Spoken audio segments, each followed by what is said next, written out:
All right, and start recording in three, two, and one.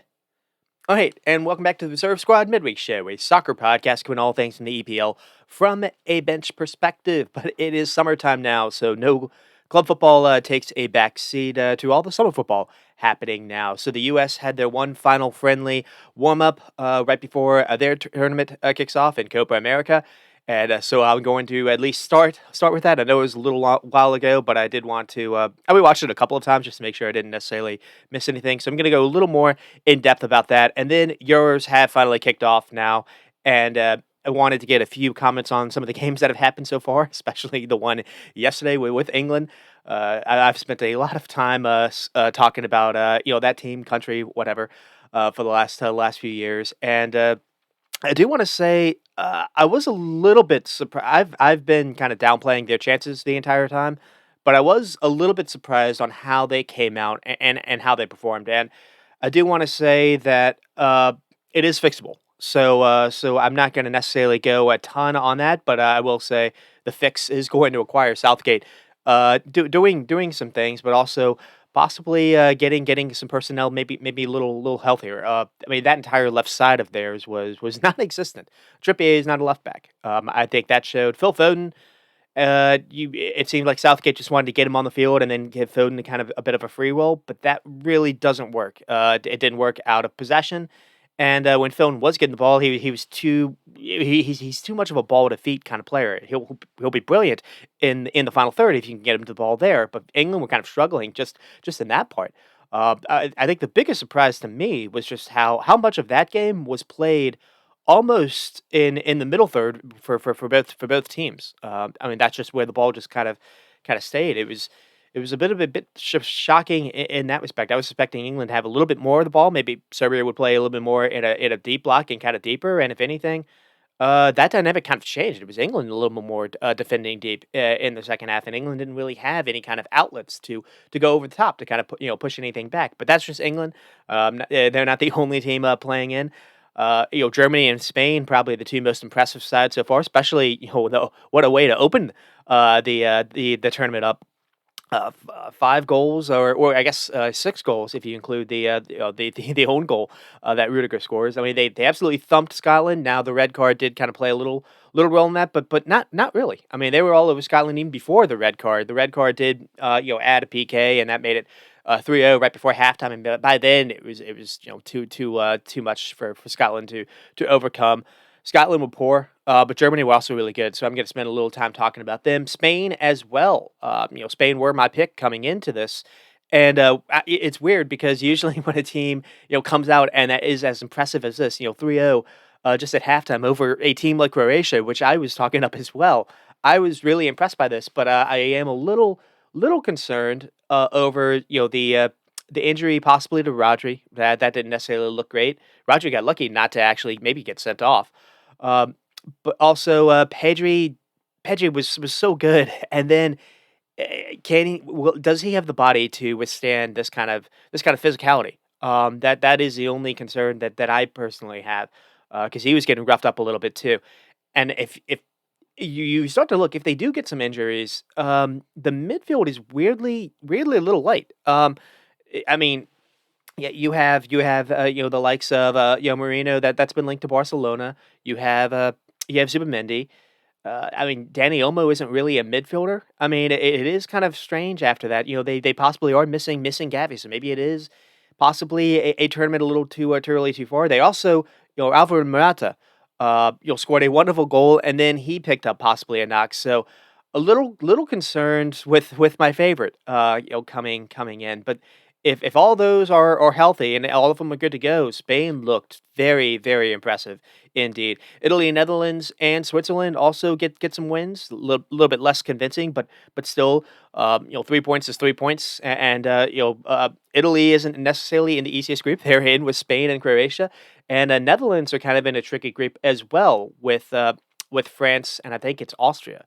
So it was big for them to beat Poland, and that was a bit of a surprise and how because there was no Robert Lewandowski, no one really gave Poland a shot, and Netherlands were good to start the game, But it was very strange how just there was a bit of a theme really on Sunday where all three games were kind of the same thing. You had a dominant team really early, and then just every 10 minutes or so, you had the other team that was just kind of giving a little scare. And so Poland was doing that to Netherlands. I thought Slovenia was doing that to Denmark, and they actually got their rewards that they deserved in the second half, where they were able to finally get their goal to tie Denmark. That's probably the biggest shock so far in the tournament, and it's not good for me because I was hyping up Denmark a little bit, and that hasn't necessarily panned out too great. And then yeah, Croatia and Scotland probably the two biggest disappointments so far. But that's just kind of where we're at. It's been a fantastic tournament. Loads of goals. I don't think there's been a scoreless game so far. So lots of goals, lots of drama, lots of excitement, and it's only like 3 days into it. So it's pretty exciting summer ahead, and that is just in Euros. We also have Copa America, and I don't really know how I'm going to do a show to cover both. I'm definitely going to cover USA games. I don't know if I'll be able to do every kind of Euro game, so we'll see how this goes. It could be if I go a little too long after you and US Brazil, I probably will cut a couple of these short. I do want to spend a lot of time talking about England. Obviously, I teed it up a little bit. Probably Germany as well, and then the Spain game, and then we'll see where we are after that. But that said. Kicking off. We do have USA Brazil. It was our second warm up of before the tournament. So Berhalter on the microscope again. The one with Colombia did not go too well, and and I mentioned like last time I would do like a mini Copa preview. I'm probably not going to be able to do that. As the tournament goes, because I don't really know much of the South America teams, anyways. A lot of their qualifiers have been on Fubu TV or this VIX thing on Fox. They're hard to actually get. The highlights aren't really easy to watch, so I don't really know a ton of the teams outside of Colombia, Argentina, and Brazil. I will say that when I was looking around, Ecuador maybe kind of could possibly be a bit of a surprise or sneaker. Uh, they were in the World Cup. They didn't have a good tournament in the World Cup, but they have Moses Caicedo, but they also have this 17-year-old that apparently is linked to Chelsea now, or maybe is about to move to Chelsea, and Kendry Paez. So I was looking at maybe Colombia could do a little bit of a shocker. I mean, when looking at the as far as the standings in Common Bowl for World Cup qualifying, Brazil is sixth.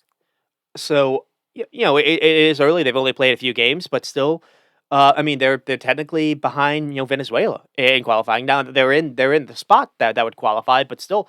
That kind of says a little bit where Brazil is at. And then after watching this game, I think it says a little bit as well. So it is a positive. We do respond, at least after the Colombia game. It wasn't the way. It was not a Burhalter kind of performance. I will say it was almost vintage, a little bit. It was almost Matt Turner turned into Tim Howard in some respects. He had 10 saves, but we do get the 1-1. I think we deserved the 1-1. I think honestly, we made Allison work as well. Christian Pulisic was as good as I think I've seen him in a national shirt for a long time. So if nothing else, that's really positive to see. He's just come off a really good season for AC Milan. He looks healthy. He's been saying the right things. He's only 24, even 25. He's still not technically reached his prime yet. Whatever we do in Copa America is probably going to go through him. And I don't want to say if we fail, it'll be because of his fault. But if we actually do something, it'll be just like in World Cup in Qatar. It'll be basically him lifting us, him getting us there. I think. So that's really positive to at least see he was able to look as good as he did, at least. But it's still there were still some issues, and I'll basically get to that as we go in. So yeah, I mean things could not get worse than the Columbia game. And another thing that was kind of funny is one of the concerns after the Columbia game was Matt Turner. His distribution wasn't great, and he didn't really have his best game like saving. Yeah, one of those was like deflection. That wasn't his fault, but it just felt the first goal he was like defeated or beaten near post. It was a great shot, but it was just kind of a little concern there, and then he kind of he alleviated those concerns here. Though I will say Brazil get their first goal because Matt Turner doesn't really have the best clearance. And then Brazil, they haven't had the best warm up here either. They had a strange outcome versus Mexico. They ended up winning, but it was only thanks to Endrick and Vinny. Now, their coach went into it playing the quote unquote B squad. Their B squad is still, a lot of stars that everyone recognizes, but it wasn't clicking. And then Endrick and Vinny came on, and they were much better. But Mexico were really good at making Mexico struggle as well, especially by their press. They were doing really well to press them high. They were getting the ball to go to Allison. Allison was kind of not doing well, great with that pressure. He was turning it over, and the midfield they were getting either Douglas Luiz or it was someone. It might have been Ederson. It was someone that was playing that was not really handling all that pressure that well. And then Bruno Guimaraes came on in the second half to kind of shore things up as well. That was another change that their coach made versus Mexico. But they that game was a little bit of an interesting one. And then on top of the performance here, Brazil maybe isn't going to be looked as a favorite as maybe Argentina is after this. We'll see how that goes. I know Ronaldinho has already spoken out, and he's really gone after this team, or maybe even like a coach. And I don't really know how much that is necessarily his fault. I will say when you look at the squad, it is interesting. Now you understand why he's made a roster spot for Endrick. He's a super exciting talent. He almost needs to play. To be honest, he's not just young. He helps them.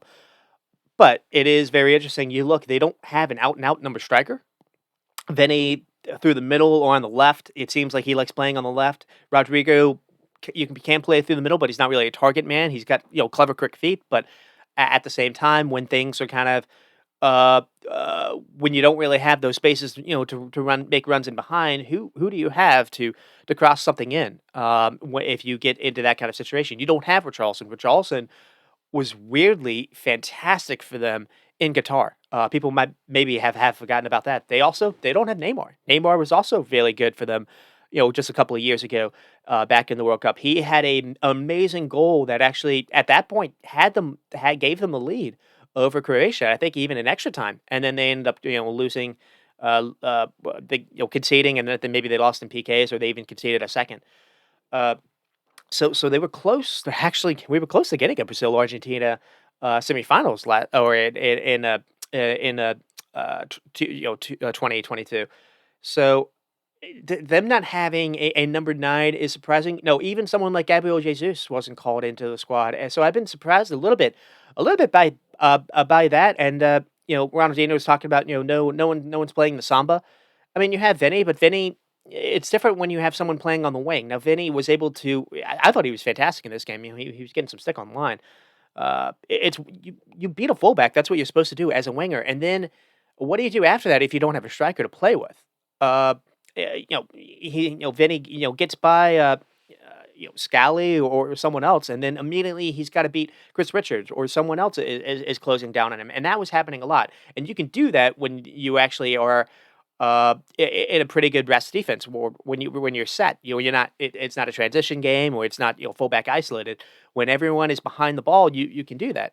You can suffer a little bit. So we were doing a pretty good job to do that. And again, I didn't know if we could play that way. I spent a lot of time last podcast speaking about that. So that was a little bit of that was at least a good surprise to see. So the starting lineup: Scally, Richards, Ream, and Robinson. Musa in the middle. That was another thing too. I was a bit surprised by the lineup.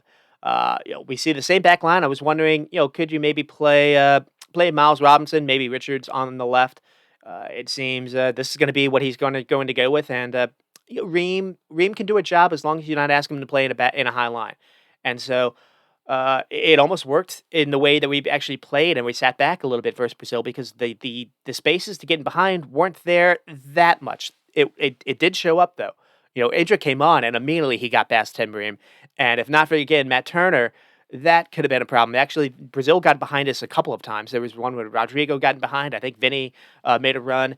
When he got past Richards as well on the byline. There a couple of these times where just Matt Turner really did need to make some big 1v1 saves Also have some quick hands, quick glove saves. So uh, I mean, that is the only issue with Tim Ream. It is just he can't defend, space behind him. Everything else though is fantastic. His awareness of the game. He put on a display on how to play from out the back under pressure in the second half. So that was fantastic. He's got a left foot as well, so we can actually hit those passes up high to Pulisic or he can link up with Robinson better than we saw Richards being able to do. So what a shock having a left foot, player playing at left center back. That's something England actually could look at. Funny enough. And then we had Gio and McKennie, and so no Johnny Cardozo. So we saw Musa playing in a little bit of a different role, and he was good. In fact, he was so good. He was actually giving Brazil a lot of fits to the point where it was almost really easy for us. Matt Turner would get the ball, Richards and Ream would go out wide. Maybe Vinny and Rodrigo would go there, and then just Musa would just kind of pop in between them. No one would be marking Musa, and just Matt Turner or someone with the ball would be able to just pass it to Musa. Musa turns, and then we'd be able to break. And we actually got 3 or 4 attacks in the opening 10 minutes doing this, and then they finally started putting someone on Musa. It was either Paqueta or maybe Vinny or Rodrigo recognized, hey, this is actually the out ball. Maybe we need to recognize, let someone else beat us. And by the time they did that, there was one time when Musa actually did turn the ball over in the first half, and I think it led to maybe Brazil's first real chance in the game, where Vinny got the ball top of the box, and he actually had Rodrigo in the box. And instead decided to go for a shot himself, but that was kind of the near moment, and then they ended up basically scoring a couple minutes after that, where it wasn't necessarily Vinny. I think it was Rafinha. Rafinha was able to find Rodrigo, but it was the same kind of stuff. So that was a bit of a surprise. So lots of positives, but also Musa isn't necessarily a number 6, and when he gets the ball, he likes to carry it. He likes to leave that space. Uh, and it is fine to do that, but at the same time, it's just some people are okay with that, and some people really want that sweeper necessarily to basically be there to sweep up in front of the back line at all times. So Moose is not a number 6. I'm not really going to go at him. I was really surprised we didn't see Johnny Cardoza, and unfortunately we did see Tyler Adams in the second half. And they'll say unfortunately because Tyler Adams came on, he did not look fit. A couple of times he actually lost the ball. Looked like Brazil were able to just kind of bowl over him a couple of times. So that was a little bit of a shock. But Johnny I thought was really good versus Colombia, one of the few bright spots, and to see him dropped was a bit of a surprise. He came on though in second, still got some minutes though, and then Pepe dropped for Balogun. I mentioned how last week I would probably prefer this kind of change anyways. But the funny thing is versus a team like Brazil, a team you don't expect to have a lot of the ball, where your only chances are really going to have to be get the ball. Maybe you can try to counter. It felt like Balogun would be a better job in that kind of aspect, where we wouldn't necessarily have a lot of the ball where we would have to necessarily cross it in. I feel like Pepe's better at that. But that said, Pepe didn't have many looks, many chances, but Pepe actually did have a pretty good role in a couple of the attacks that we had. So it was just an interesting kind of experiment. I have no idea what he's going to do versus Bolivia. I probably would start Pepe. To be honest, he's probably going to do Balogun. Pepe's coming on as a sub has actually been pretty good for us, just as long as Berhalter makes that change. Early in the second half, not necessarily not necessarily late. Bolivia looked pretty gettable. They just got destroyed by Colombia. We did as well. But they haven't necessarily had the best run of games for the last few games. So that's probably something that I would be looking at. And then Tim Weah, Pepe, and then Pulisic for the front. So a bit of a surprise to see. And then with Brazil, we saw. Oh, I didn't actually do their lineup. I think the main change was, so you had Danilo, and Danilo is like their captain. And Danilo, to me, one of the problems I think Brazil had is that Colombia was able to really hurt us with is Colombia beat us with Munez and Mojica their two fullbacks making clever disguised runs on time at a point where it really, the overload gave Robinson just absolute fits. Or in Mojica, uh, Scally and Mojica and Diaz, that gave Scally some trouble. Brazil weren't really able to do that, so they had Danilo, who was almost like a third center back at times, and then you didn't have Eder Militao, you didn't have Gabriel Martinelli, you had Marquinhos, which was a bit of a surprise, and then you had Wendell, for the fullback for Porto, which that was fine, and then you had this youngster Berardino, someone on PSG. You don't imagine he's going to actually be their starting. You don't imagine that's going to be their starting back line. So Brazil can actually probably get some hope and optimism there. They can improve, though. Danilo being their captain, I do think that's a problem. I would probably play Jan Couto. We saw Couto play versus Mexico. They actually scored a goal because of a Sky's run. And again, when you've got a lot of the ball, that's sometimes what you need. You need to have a fullback to kind of be your I don't say your match winner, but someone that gives you a matchup problem that someone isn't able to necessarily always cover. Fullbacks are kind of have become that kind of role in the game, both at the club level and in the international. So the Brazil not really having a fullback, it was allowing whoever played on the right, they had to do it all by themselves. They didn't have any kind of fullback help. So I thought that was an issue. Their midfield was Lucas Paqueta and it wasn't and Bruno Guimaraes.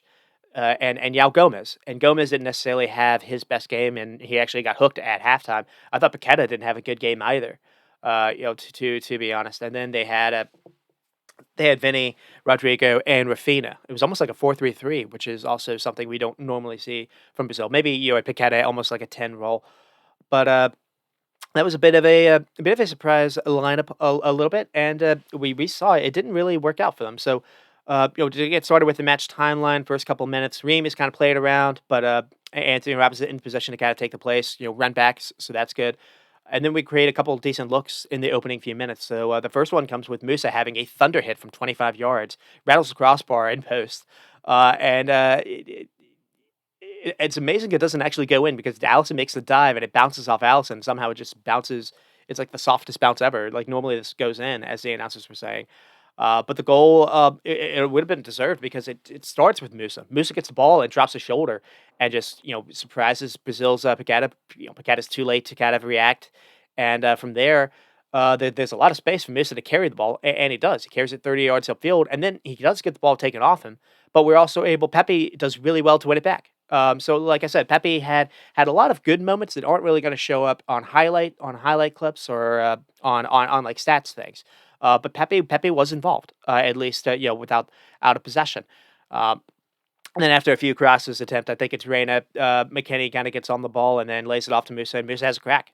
And then another note we have at least for Brazil to kind of start it off is so Rodrigo is actually starting on the left, and Vinny is really through the middle. So that was a bit of a surprise. And the McKenna almost like alongside him, and then you have you have the fullback problem that I was talking about. I was surprised to see Rafinha get a start on the right side, and it that does seem to be a problem. They don't really. Rafinha was okay, but Rafinha's best moments were again when he was kind of cutting in, maybe going towards the middle a little bit. You don't really remember him really getting past Robinson, to be honest. And then again, on the right side, you're forced to do whatever by yourself. You're not really going to have Paqueta doing an overlap to help you out, or you're not going to have Danilo. So that's where I thought it was a mistake not to play Yan Couto. Now maybe it's a friendly game. You got to see Couto versus Mexico. Maybe they're kind of just leaving that a little bit in the locker. But I think Couto gives you your best chance to win, at least in games when you expect to have the majority of the ball. But then we start to get a couple really nice chances. So I mentioned the Musa chance, and then here's one for Pulisic. So another moment where that's just kind of passing through Brazil with ease. Brazil's press was not really there at the start, and again, it's a friendly. You don't really know how seriously they're taking this. Um, but Musa being the anchor again shows for Turner, and then Makata again loses him. Plays it to Pulisic, and then McKennie is allowed to run. He drags the center back to kind of follow him away, so McKennie continues his run. So that's good, and that allows Pulisic to basically take his fullback on, and he beats him. Cutting towards goal. Bruno can't catch up. Bruno, Pulisic has a pop and decent warning shot, but Allison is able to make the save. Then we have a couple Brazil chances. Rodrigo with a quick shot, Vinny with a snapshot. Uh, Rafinha has a cross, finds Vinny, but can't really force Turner to really save anything. And then Pepe does maybe enough to kind of put him off. And then there are a couple of times when we did press Allison, so Weah maybe ran at him and actually got him to turn it over. And then Weah did have a pretty decent shot to test him as well. So another move where we're just playing through Brazil. Pepe turns to help with the build-up, and he has a crucial little flick here to he runs at a 50-50 ball. He has a crucial flick to keep it, and then Weah gets it, and then goes past the defender and has a shot. And then we have a couple chances where Vinny does, take Scally on, but he doesn't really have options after that. And again, if you beat Scally, then you have someone else coming in to help too. So it was very, it seemed Vinny was very frustrated, to be honest. And then Yao Gomez gets his first yellow on a bad challenge, possibly something to bookmark because Yao Gomez is has a terrible foul on Pulisic that leads basically our goal. And you could argue that should have been a yellow too. Now it is a friendly, and you understand that, so I'm not gonna spend too much time talking about that. But I was a little bit surprised. That wasn't even like really even mentioned by the announcers because it's a terrible challenge on that one too. But then after we start playing well, we start making some mistakes. So I mentioned how Musa was doing really good for all of our great stuff in the beginning. Here they get a really good chance after Musa tries to do a little too much. He's struggling. He's trying to get open, trying to get for the ball. This time he actually has to run for it because the Brazil's finally marking him a little bit, and he's immediately closed down by Bruno and Rafinha. And then Bruno, I think, finds Vinny top of the box, and he has Rodrigo, for easy square ball, and Vinny doesn't see him, and then Vinny goes for it. Turner makes a save, and then we have another chance where Vinny is able to beat past Chris Richards, so he does really well to kind of fool him. Vinny's showing for the ball, and then he does a nice little dummy, does a turn, and the ball just runs past everyone, and then Vinny has has a sprint. Really, no one's able to get near him. He has to Turner has to come out and be big, and he's able to do that big monster save. But it doesn't really matter because Brazil still score, just a couple minutes after that with Rodrigo. So momentum definitely shifted after that first, 12, 15 minutes. And we have the ball. And it's right after that 1v1 chance. And so it's a little frustrating as well because we have the ball and then we decided to go backwards for no reason to kind of play in the pressure. And then they're to put a little token pressure on Turner, and Turner doesn't really have any options. Paqueta is finally marking tight on Musa, so it looks like Turner's looking for Musa, and once Musa is not there, he's out of options. And so that, to me, is something that I think Brazil figured out. Uh, and we were able to kind of get away with it in the second half because we were doing the same thing with Johnny Cardoso, but it was only Johnny Cardoso, and so I thought that was a bit of something to kind of bookmark because when Turner didn't have that player opened, he seemed to really struggle a little bit, and so can maybe not necessarily Bolivia, but can some teams kind of look at that as a way to kind of to look to play against us, to be honest. So we'll have to see. But yeah, Turner goes long, and then we are not able to win the next ball after he goes long. The Brazil wins the header, and then to me, people were looking at Musa, people were looking at McKennie. I mean, they're both kind of stagnant after the ball's lost. I think Joe Scally's also walking. I mean, you can't really. It's one of those kind of freak plays, to be honest. It just kind of it happens like really quickly. But if this is in a knockup game, I'd probably be a little more harsh. But yeah, all it takes is just one header. Bruno gets the ball, or Rafinha gets the ball, and he has a fantastic through ball to pick out Rafinha, or Rodrigo, who's completely unmarked. And similar finish that we saw Vinny have in the Champions League final, and good for Rodrigo because the last time we saw him, he didn't have his best Champions League final, but he was also played on the left side. I think that was surprising as well. He doesn't really seem to like playing on the right, and that could be a problem for Real Madrid coming in because they've just added another, left-sided, preferable player in Mbappe. So maybe Brazil thinks of selling Rodrigo to a club. If they do, a lot of teams would certainly be interested because Rodrigo was honestly player of the game. Vinny had some good stuff too, but I thought Rodrigo was equally impressive. And the few times when he was on the left, he was beating his man and being quite good as well. It just seems Brazil have just really starved or really blessed for options on the right side, and they aren't as blessed on the left side, and they aren't as blessed on the right side. That maybe is why we're seeing someone like Endrick play. But they're saying Endrick is more of a nine, not necessarily. He has a right foot, but Endrick is more of a nine. He doesn't really play on the wing, so it is a very interesting dynamic that Brazil have at the minute. But here. And Rodrigo scores, and then he gets another chance too, where he gets there's another long ball. I think it's also by Bruno Guimaraes. Bruno Guimaraes was quite good for them as well. Just he has that ability to either pick that pass, play through lines really well, or he can do that ball over the top, and it's a great pick out here. Rodrigo gets runs past Scaly, runs past Richards, and Turner has to come out and does well to at least make him close off the angle a little bit. So nothing really comes from him here. And then we do get back into the game with Pulisic in the 23rd minute. So another move starts with Turner. He rolls it to Gio Reyna. Gio Reyna turns, and then he chops to go past Bruno Guimaraes and Yao Gomez, who again didn't have his best half. And then McKennie gets it, finds Robinson, who finds Pulisic again, who carries it to Gio Reyna. And then after Reyna lays it off to Scally, Scally has kind of passed in the night. Just a lovely through ball to find Pulisic, even though he's marked. And Pulisic has a really nice turn, and then Pulisic has a little space to carry the ball near the box, and he does, and he looks like he's about to unload one top of the box, and then that's when he's brought down by Yao Gomez, sliding in. I think it was a PK, and not only that, a second yellow. So again, it's friendly. It doesn't really matter, but at least in that kind of moment, I was a little livid, a little surprised. Just glad that Pulisic wasn't hurt. But it doesn't matter because, as they say, justice, justice is deserved. Because I thought it was a PK. We actually do score on it, anyways. In a very well designed free kick. It seems you see Alisson's vision is blocked in the beginning, and there was something that the announcer said. Basically, they wondered if Alisson was trying to cheat because they thought Pulisic was going to try go over the wall.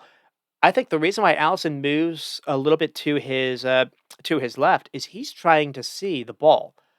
And the way that we designed this free kick, we have it's Weah and McKennie that basically run away from the wall and basically blocking Alisson's vision. And by then, Pulisic takes the kick, and it's just timed to perfection where Alisson's vision is really blocked and he doesn't see it till really late. And because if Alisson can see this, he blocks it easily. But he sees it so late. That's the reason why it beats him near post. So it's a really well designed, well executed free kick, in my opinion. And again, could have been a PK anyways. So good to see. But all of the praising that I'm saying to Pulisic didn't really happen until the second half. So we started off well. But then everything kind of simmered down a little bit. But we were able to go into halftime with the 1-1 lead, and if nothing else, we almost got Brazil to change their strategy. They started sitting a little deeper. They started allowing us to have the ball almost like midway through with our center backs to almost play. To get us to play a bit of a high line, they were looking to try to bait us and try to do those balls over the top. So that was a bit of a surprise as well. I mean, halftime, hey, it was better than what we saw versus Colombia. So but also, our attacking moves to have a few of those chances in the first 10 minutes or so, were really good, especially our build-up moves that led to the free kick. So, Berhalter did go with a surprising lineup, and it's hard to say it didn't work. And then, with Brazil, the Rodrigo half, really. And I just think the interesting thing is when they weren't able to find their combinations together or getting behind, it did feel like they lacked ideas, and they just settled for outside the box shots really that didn't really test Turner. So they had Rodrigo, Rafinha, and Vinny doing that, and I thought the inexperience maybe on the back line. Would this be the same thing if you had Gabriel and Eder Militao? If you had those two, Marquinhos doesn't really have the best the legs these days. Uh, maybe you could actually fit Jan Kutu on and be a little more inventive with the fullbacks. So I thought Boralto was kind of, it wasn't necessarily struggling with the ball, but he wasn't doing anything significant or anything of note. So that was just kind of where we were at halftime. Then we have an early change for them. Yao Gomez off, Douglas Luiz on. Vinny moved almost left wing. Rodrigo basically played through the middle or false nine. I didn't really know if it was necessarily offensive minded, but one thing I will say is Rodrigo did a better job of shadowing Musa than Vinny or Paqueta were doing. And then Yao Gomez on for Douglas Luiz. That made sense. Uh, and then the second half, we didn't have goals, but we had a lot of excitement. So a couple chances for Brazil. Vinny gets on the ball on the right side, tries a cross, no one there. Douglas Luiz helps win the ball back, and then Brazil get an early attack going. Another chance, Vinny plays the ball to Wendell in the box. Almost gets lucky here because Wendell, if Wendell is a little better with a finisher, maybe he's able to test Turner, but instead, he gets the ball unmarked in the box, and he has a shot, and it's side netting. Then we have a little controversy. I mentioned how possible Yao Gomez could have been sent off with a red. Possible we could have gotten a PK. Possible Chris Richards could have gotten sent off because basically he fouls or pulls Rodrigo to stop him. It's possible maybe I thought he pulled him with the shirt. Maybe he didn't. If not, he basically got lucky trying to get any of the ball. But he's trying to block Paqueta really from he's trying to block Rodrigo from getting this. It's not really a play on the ball in my opinion, even though possibly he does get some of it. But anyways, what happens is Paqueta gets on. Paqueta didn't really have a good game, but he came a little bit to life in the second half, and he is a very good through ball. It's Brazil have like a free kick and they catch US a little bit by surprise. Paqueta gets on the ball, turns and tries to play in. Rodrigo making a run in behind, splitting Richards and Tim Ream, and he's going to get there. And if not for Richards, basically making that challenge, and if he doesn't get there, Rodrigo's in, and so you can make the case that it's a denying of a goal scoring opportunity because it's the last man basically before he gets to Turner. They reviewed it. It's a friendly, so it's dumb to really hype on it. Anyways, It would have been dumb to send him off because it is friendly. It would have killed the game. And friendlies are really about warm ups. And a red card in this kind of situation, we wouldn't have been able to experiment at all. And so it got on the ref to at least allow this to happen. Brazil weren't really happy, but the announcers were saying it wasn't even a foul. I don't necessarily know if I'd go that far. I do think, if nothing else, it's very borderline if Richards does get some contact because it's the slightest of contact if he does get contact on the ball. But a reminder a little bit of how quick danger can come, and also can some teams look at to maybe getting behind like this. I'm looking at someone like Darwin Nunez of Uruguay, and I'm not really liking our odds versus them. So. The pressure will be on us to get some results versus Bolivia and to get some results versus Panama, so we don't have to get a result versus Uruguay in that final game to at least to at least advance, or maybe we would go into that Uruguay game to maybe win the group. That would be that would quite be a decent outlook. But I'm not really liking our odds versus Uruguay, to be honest. After watching the way that we just Brazil don't have a striker, they have Darwin Nunez. They have Palestri that can do these kind of runs that Vinny and Rodrigo were doing. So the way that we like playing Robinson, Brazil seemed to not have anyone on the right. They have Palestri that can really get at you. But Palestri hasn't really worked out at Man United. He's gone on loan, and apparently he's been quite good on loan. And he's looked very good in these friendlies for Uruguay, especially they just destroyed Mexico, where Mexico was actually able to play Brazil pretty good. So then we have a couple chances for Brazil. So Paqueta loops the ball into the box for Rodrigo, but they aren't able to do anything. I think Rodrigo tries an overhead kick, doesn't really come off. Then we have a Danilo cross. Finally, Danilo is able to get forward and does an overlap, and he does get behind Robinson. He has a good cross into the box, but there's no one there to attack it. And then there's Rodrigo. He's able to get past three players, kicking the ball ahead of everyone in the box. But then Turner does well to come out and stop Rodrigo, get into the byline. So we did well to kind of manage the storm because Brazil really did start off on fire. But we easily could have gotten punished. And so the thing that I was interesting was there's one thing to be playing pragmatic, as they say, but I thought we were playing too deep. Pepe and Pulisic were almost 30 yards from our goal during all this. And later we kind of moved a little bit more into a mid-block where they were at least standing closer to kind of the midway line for at least their starting position. But I did think it was interesting. We were inviting them. We weren't really pressing them at all. We were allowing to soak in the pressure. And one thing I will say is the times when we actually pressed like really hard were basically when we lost the ball. So our counter pressing was really good. So I do think it was a bit of a different change than what we've seen from Berhalter. I was wondering, last podcast, would we be able to see that? And in this case, we were. And then we have a couple changes. So Pepe off of Balogun. and then Giorena, Johnny Cardoso comes on. That at least in a real game, I'm not going to want to see this. I want to see Jay Rene actually get 90 minutes if he's possible, if he's able to do that.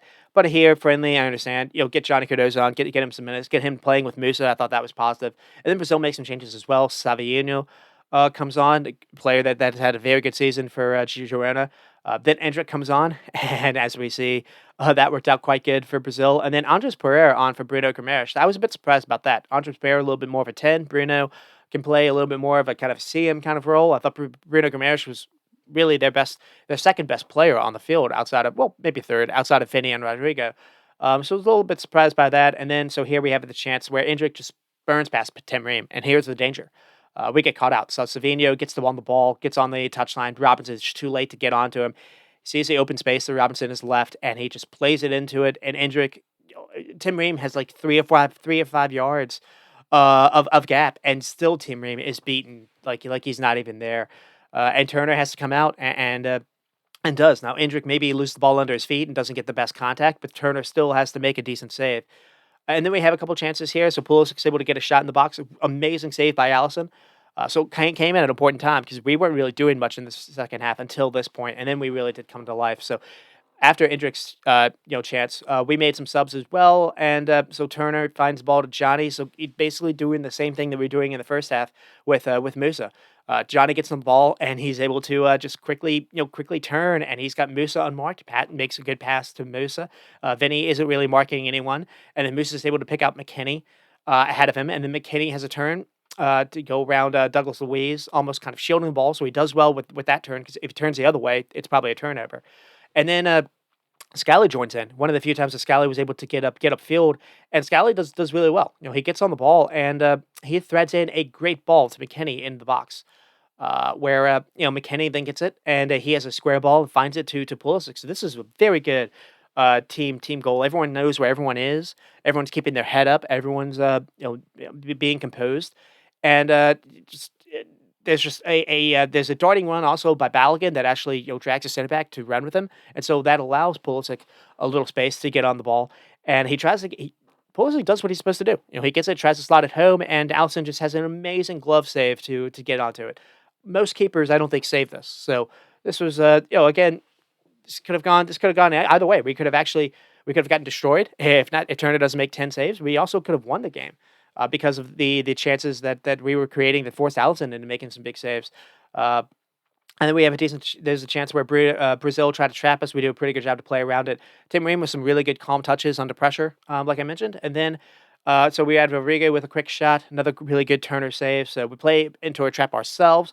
They're waiting for McKennie to get on the ball in the middle of the field, and they have two guys waiting to help him. Richards gives the ball to McKennie. It's almost a hospital ball. Pereira gets onto it, floats the ball to find Rodrigo, who gets near the byline, and he's trying to beat Turner from the angle, and Turner's able to stick out a glove. And then we have basically, so Pulisic creates for Aronson, and so basically what happens is, I think Brazil almost get like a corner kick out of this, and we actually do well to counter on the corner kick. I think Ballon gets on the ball and just has a great run all the way upfield. And I think he even tries to take on the shot. The shot is blocked, but we get a throw in out of that, and then we take the throw in really quickly. It surprises everyone. Pulisic has a terrific touch to get to the byline. It's so soft. It surprises Brazil. And Pulisic's able to get there, and he has a square ball, on the byline near Aronson to find Aronson. And again, Aronson does what he's supposed to do. Possibly he could do better to pick out a corner, but Alisson just does amazing to. He almost he dives and anticipates, and Alisson is guessing at this point. And again, it's just an amazing save to stop this from going in. Pulisic also had a shot later on that just missed. So Pulisic was quite good. We definitely had some moments, and then Brazil also had some moments kind of in the game. So I think Aronson plays a loose ball that Tyler Adams can't control. Brazil counter. Martinelli has since come on here. Tries to play Vinny in the box. He's offside, but Turner doesn't really know it, so Turner has to make a big save there. But these were the kind of mistakes that we were making versus Colombia, and we almost made them in the final 8 minutes or so after a lot of the changes that we made. Then they have a loose ball here that allows Endrick to run past Richards. Turner makes another save. Again, too easy for Brazil, and then we have another chance where Martinelli just glides past Tim Ream. Endrick then goes through Tyler Adams like he's not really there. Tyler Adams, I did think was concerning, and then we play it to Vinny.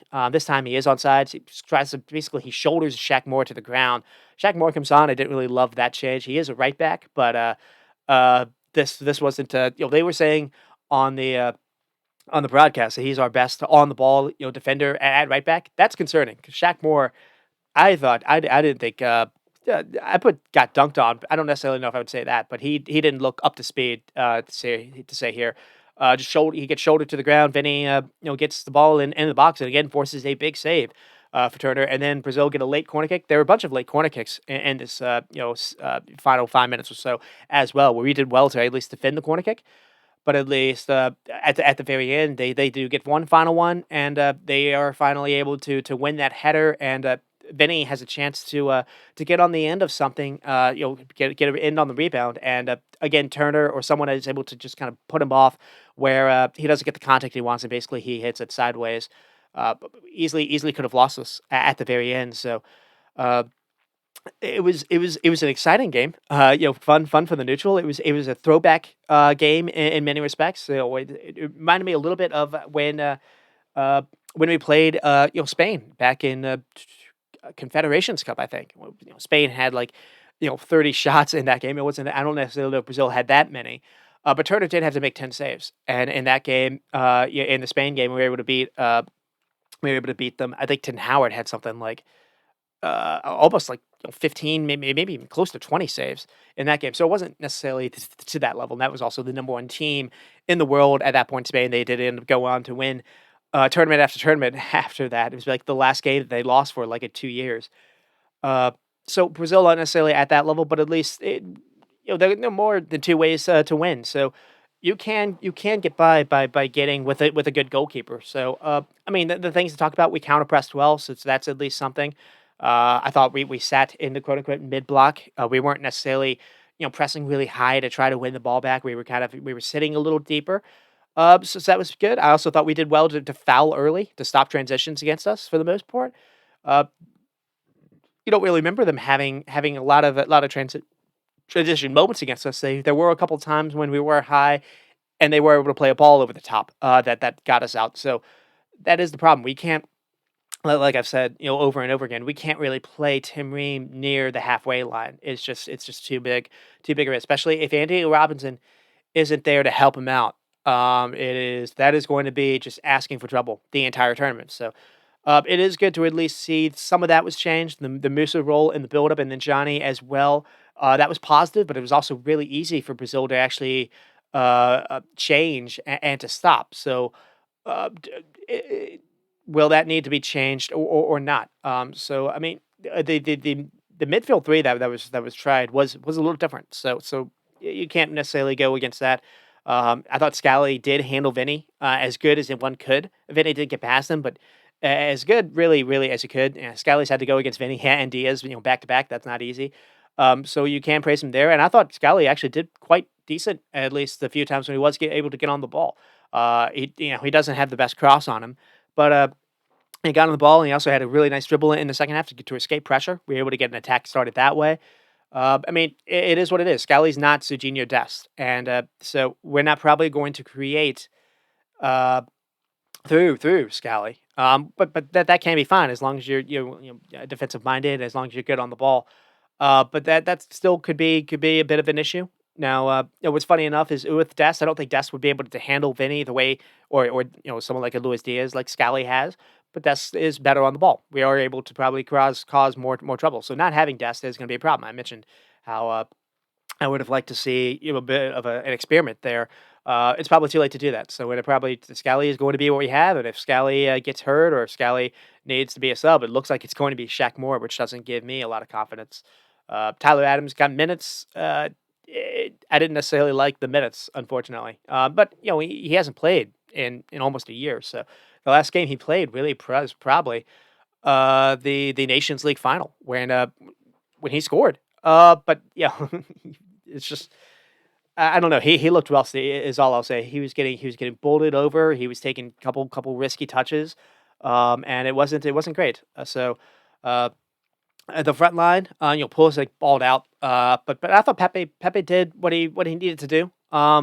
Weah didn't necessarily have his most inventive self, but we've seen what Weah can do. I think Weah is going to be hurt by someone like Scally. Scally's not going to be able to help him out. So can someone like whoever's playing on the right, if it's Gio Reyna, if it's Preston McKennie, whoever, uh, maybe they can do like an overlap to kind of help Weah out a little bit because again. I don't really love him being necessarily a creator. I think he can actually create and actually scoring opportunities for us, but we don't necessarily get him near the box enough for me. Uh, and we did well to defend some of those corner kicks. So those are all the positives. Mentioned how Tim Ream, as far as the negatives being a liability, that could be a bit of a problem. The and the issue is, I mean, we don't have anyone else, so you almost do have to play him. And, the Richards with Columbia thing really did scare me. Maybe this is the way to go. I didn't really love the subs either. Aronson can't offer what way it does. We don't really have like for like. I mentioned that last week. So you know, you don't really have anyone that can come on to do a job that Pulisic offers. The only Pepe and Balogun aren't really like for like either. They offer different things, but at least that is something. You have Haji Wright to at least come on and play on one side of the wings. We didn't see Haji Wright in this game, but I thought he was pretty good versus Colombia. But yeah, Shaq Moore getting minutes is a little nervy. To be honest, not easy to come on the bench, cold and face Vinny or even Martinelli. But so, real quickly, does this change my outlook? Because that's been a lot of discussion. Well, we drew Brazil. Well, everything is all good now. I'm going to say no, but I'm going to also I'm going to hedge a little bit. So, uh, because maybe maybe Matt Turner can have a Tim Howard or Casey Keller like performance and powers through. Maybe Pulisic can power us through. I don't think we have any chance for Uruguay unless Darwin Nunes turns into Liverpool's Darwin Nunes and just misses chance after chance. Uh, but Brazil not having a striker and not really having organized pressing structure, I don't think we're going to get lucky like that versus other teams. Uh, the question is the same thing. Do you trust Berhalter to make the right changes when the moment happens? It's the same way. It's the same thing with England. I really don't. I didn't really love the substitutions. To be honest, if we have to chase a goal, what do we do? I've just my fears and doubts are still there for that. I think we can get through the group stage. It could possibly that game versus Panama could either be really easy for us or actually be a dogfight. I've seen twice under Berhalter. That game versus Jamaica is in the back of my head. Uh, we'll see how this goes out. Mentioned how Pulisic is a way for optimism. So there's some of that. Uh, it looks like we're not going to see Miles Robinson unless there's maybe an injury. So we'll see. We'll see what Bolivia has to offer for us. And also, what does Berhalter run with? At least what does he start with? I would probably start Johnny Cardoza. The question will be: do you play him by himself or do you play him with a pivot? Do you play him with maybe a Musa and do you maybe sit McKennie and do you start Gio? That would probably be my preferred. That would probably be my preferred midfield three. To be honest. But we haven't seen that once, so I'm a little concerned about that. I do like the idea of actually the back four at least getting to play with each other. Getting into get some reps at least in that respect. I am going to be a little bit of a hypocrite because I didn't like how we did do a lot of changes in the warm ups in the leading up to Qatar in 22. We just seemed to have a different back line, different goalkeeper every time. So at least there's some continuity there. So we'll see. We'll see how it goes. And then with Brazil, to spend a little time on them, they do have some strange form qualifying. Coming into this strange form qualifying. The fullbacks. I mentioned how Kutu. I think needs to be more involved. If not to start, maybe to at least come on. I don't like Danilo being their captain. Because that means he's going to start. That means he's going to play. Danilo to me was almost like they moved into a back three almost. And a back three is fine to at least when a team is pressing you, it helps you keep the ball. But if a team is setting off, you're basically you're with a player that you're not really using in the final third, essentially. And I thought Brazil was struggling with that. So Vinny was did as good as he could. I think he created 5 chances.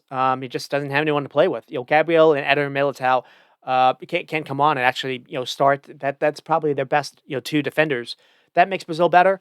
Bruno Gomes I thought was fantastic. He's not a DM, but he's very good on the ball. So many through balls. So much progression in his, and he doesn't want to turn it over. Uh, so that was positive. Them not having a striker again, even a Roberto Firmino could possibly link things up a little bit.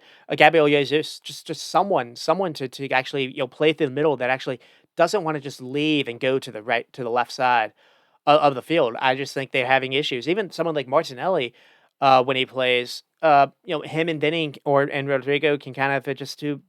It's 3 players that are very very similar. They can play through the middle, but they're not really. That's not really their natural kind of area.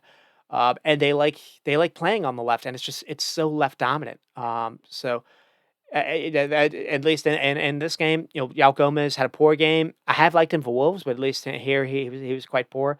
The midfield just didn't click. I thought Paqueta was quite poor as well.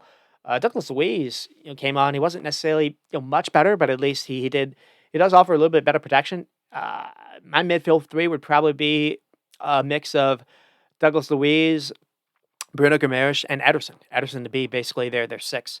But we haven't really. Well, I think we saw that maybe versus Mexico, just slightly. I can't necessarily remember. I don't. Ederson's really young though, so I don't really know if we'll see that. It almost seems like it'll be Douglas Luiz as their 6, and maybe Bruno and Paqueta. Uh, Andres Barrett coming on was had a couple decent through balls, but he's more of a 10, and you've already got a lot of that. Their pressing structure was awful, and that's the reason why I'm kind of worried about playing Paqueta. Uh, and again, it is a friendly, so maybe they didn't want to show their cards. Essentially, maybe they just wanted to get through this without injuries. I don't know, uh, but not necessarily convincing. And it is a different Brazil team. Brazil without Neymar, so they don't have the samba stuff, and it's not just that they don't have Richarlison. I just say it's not the same team that we saw in Qatar. So weirdly enough, I feel like it on paper it's a team that should be better at least in midfield. You don't have Casemiro as legs anymore. You've got a lot of elite European club players that you can play in midfield. You also have Andre, who apparently hasn't even been picked anymore. Andre Trincao, who was doing well for Lemise, who used to be getting caps. You're not gonna, he's quite good on the ball. You're not gonna see him, but Ederson just won, UEFA, the Europa, the Europa Cup, beating Leverkusen. Uh, Bruno Gomes is as good. He can play. He's linked to Man City. He can play anywhere in the world. Luka Paqueta was linked to Man City as well before his little betting thing came out. Douglas Luiz, Aston Villa. Apparently, he's about to go to Juventus. These are it's legit stars in the midfield, and it feels like in the past years Brazil have been way too front loaded in the attackers. Maybe in midfield they've kind of been a little bit weak, and now they have a midfield 3 that is based in Europe, and you would feel that would help them in a tournament like this. And I don't really know if that'll be the case or not. Well, we'll have to see. I do think this team is still good enough to make a final. They're talented enough. But we'll have to see if that pans out or not. I know Ronaldinho said he's not really happy, so we'll see about that. And then so that is where we are with the rundown and see how we're doing for time. I can't actually see where we are. Oh, it's actually not bad at all. So final hour we have yours to talk about. I'm not going to do necessarily a rundown minute by minute. But just kind of talked about how the goals happened and just kind of why we saw what we saw. So Germany and Scotland, we see 5-1. Germany beating Scotland's not what wouldn't be necessarily a surprise, but just the way it happened. Uh, I was honestly I was a little concerned coming into this because you looked at their potential team and you didn't think they had necessarily runners in behind. You didn't think they had width. You kind of feared, Wirtz and Musiala would be kind of like 10 players, ball to feet kind of players. And the way that those two played, they weren't necessarily ball to feet. They were, they're tens, but they were doing very good to make back shoulder runs. They were doing very well to stay wide. The fullbacks were doing very well to stay wide as well. And Havertz was also doing quite well. He wasn't just showing for the ball; he was being a threat to keep making runs. And Scotland set up to basically play in a very deep block and to maybe try to do something on a counter, maybe to basically to shorten the game. They played so many people behind the ball, and you figured maybe the space would be out wide, but how would Germany hit you out wide? And I didn't necessarily think they could do this. And the way they got their goals was impressive, especially the way that they played Kimmich. I thought Kimmich would maybe be a little bit of a issue for them coming into this, and maybe Kimmich can get at still defensively versus a better team because Scotland didn't have any kind of pace to them at all. But the one thing that Kimmich was brilliant at doing is so Scotland were playing with a back five, and it was a five, and they were playing a narrow four in midfield, and so that meant there was space, in like the 35-yard line ish area on the wing, and that's where Kimmich kept getting the ball over and over again, and he just kept having great delivery, and that's basically where Germany get their first goal. I mean, the first minute in, you actually see Wirtz maybe timing around to getting behind, and Ginn actually has to make a save. I think he's offside, but you see Wirtz being able to make that run in behind, and that's I think the interesting thing here as well is you see the way that Germany's able to play Wirtz and Musiala, and it's hard not to make the case that this is very similar to Bellingham and Phil Foden. But they played those two players entirely different than the way we saw Germany play. So I mean, Foden was not making runs like this at all. I don't know if he can do it or if Southgate doesn't want him to. Foden was instead running to the ball, which when I at this point in time the game is different. You need to have players in the front line that aren't running for the ball. They're unless you have a lead or whatnot, and a team you're trying to kill the game out, and you're trying to drag a team to follow you. If a team is just kind of in defensive mode, and then you're not going to move them, it doesn't really matter. So the Wirtz making these runs behind was good to see. So just so we get to the first goal, and Wirtz does get the first goal. So Cruz long ball switch to Kimmich, and then basically there's a run. So Kimmich runs to the space that I was talking about, and then there's a run between Gundogan and Havertz, so basically, and Musiala that create a little bit of a bubble. So the runs force the Scotland defenders to kind of shift back, and Wirtz is able to basically run into that little space that's created by those runs. No one on Scotland's able to pick him up, and he's able to finish first time. Maybe Gunn, the keeper, could do better to defend that. But it just comes from a Cruz long ball switch. I thought it was crazy how in the first like 5 minutes you could see this could be a problem because no one's picking up Cruz. Why would you allow him to just kind of dictate the play? Why would you allow him to just keep switching? And so in Scotland, we're just kind of because Cruz can just pick out anyone really. And there was a stat in this game that was at halftime he had tried something like 50 passes and completed all 50, and he was threading balls in as well. And they get the second goal with Cruz as well. Musiala is able to have the finish, but it's Cruz again, and this time it's not necessarily Cruz on the left side. Cruz is through the middle. He's able to just thread in an amazing ball to Gundogan. He's almost like looking. It's almost like disguised. He's almost like looking away. He's able to find this ball to Gundogan, and Gundogan has a very good turn to get past. It's McTominay or it might be McGregor. Just a wonderful turn to get past him, and then Gundogan's able to find in a threaded ball to Havertz. Now, someone like I don't think an England team could score this goal. This is Scotland was set up to stop this, and Germany were just really really good with the execution to score these goals. Just and once so Havertz makes a run, Gundogan's able to have that thread to find Havertz, and then I think it was a surprise Havertz didn't actually go for goal. I thought it was maybe a mistake that he didn't. He holds the ball up, and then he's able to find Musiala, and Musiala does well to kind of turn and then he's able to actually finish. He's got 3 or 4 players in front of him, and he's able to lift it. It's easy that for Musiala to have a shot and would have been blocked. Like Scotland had so many players behind the ball, and Germany was still able to score. So Scotland were very, very poor, but at the same time, Germany were legit good. Musiala then drew a PK. VAR was able to overturn it, but again, it just came from Cruz getting the ball and threading something into Gundogan again. Germany just able to break through lines, like just for fun. Then after the ball went wide, Millisat, the fullback, was able to cross it in. Millisat was enjoying having a little bit of a free roll. He kept offering width on that wing side.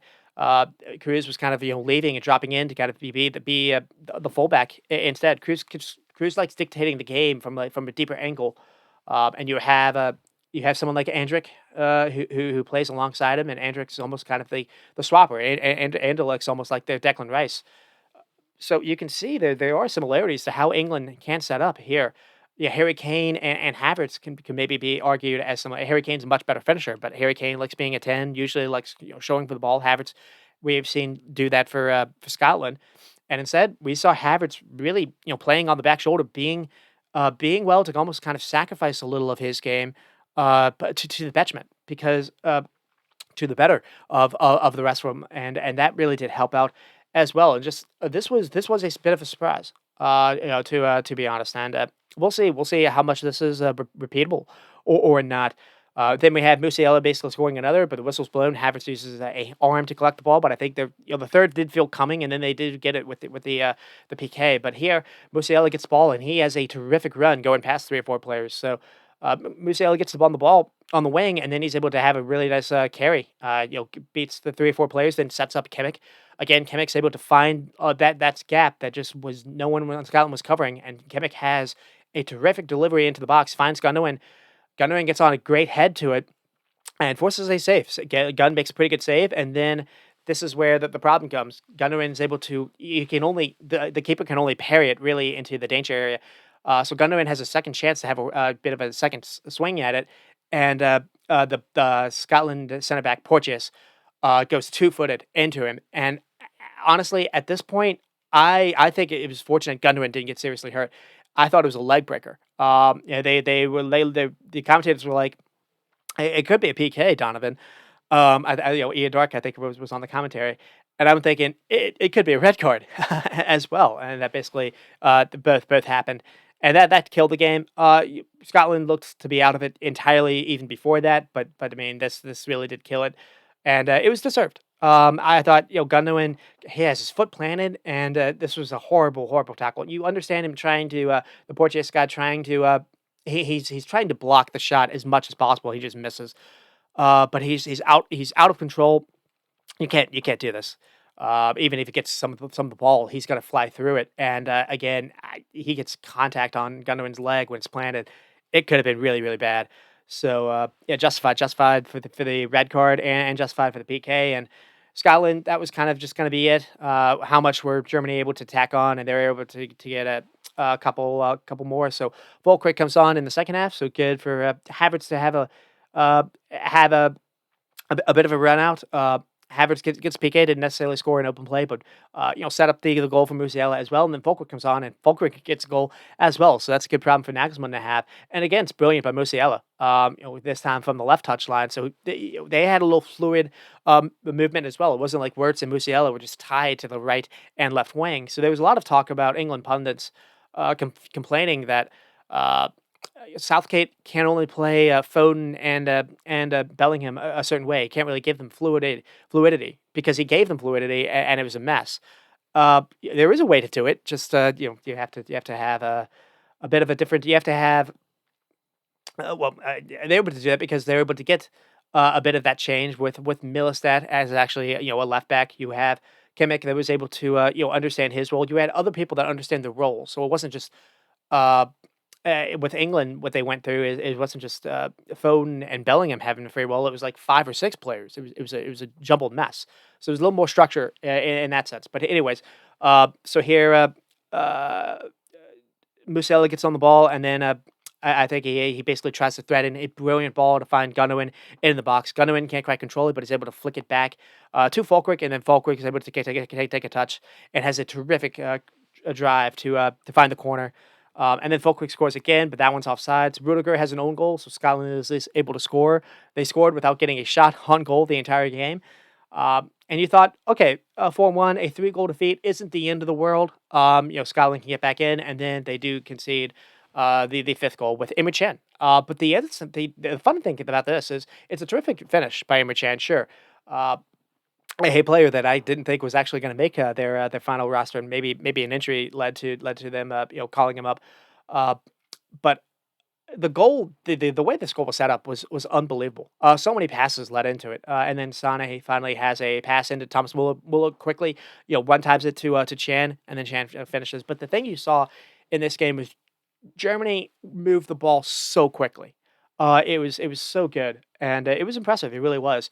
Uh, and it was egg on my face because when I did my little preview for Germany, I did not mention Tony Cruz. I for some reason thought he had already retired. He retired for after the Champions League final, and no, he's going to be after. It's going to be after Euros. So one last hurrah for Tony Cruz, and the tournament is in Germany. If nothing else, this is making me think they're going to be able to make a semifinal. I don't really know if I would change necessarily my pick, but this was impressive nonetheless. It made me think of Germany a little bit differently, and the format announcement has been a little strange. They do have those impressive wins over France. I think they maybe made Belgium or Netherlands as well, but they drew Turkey.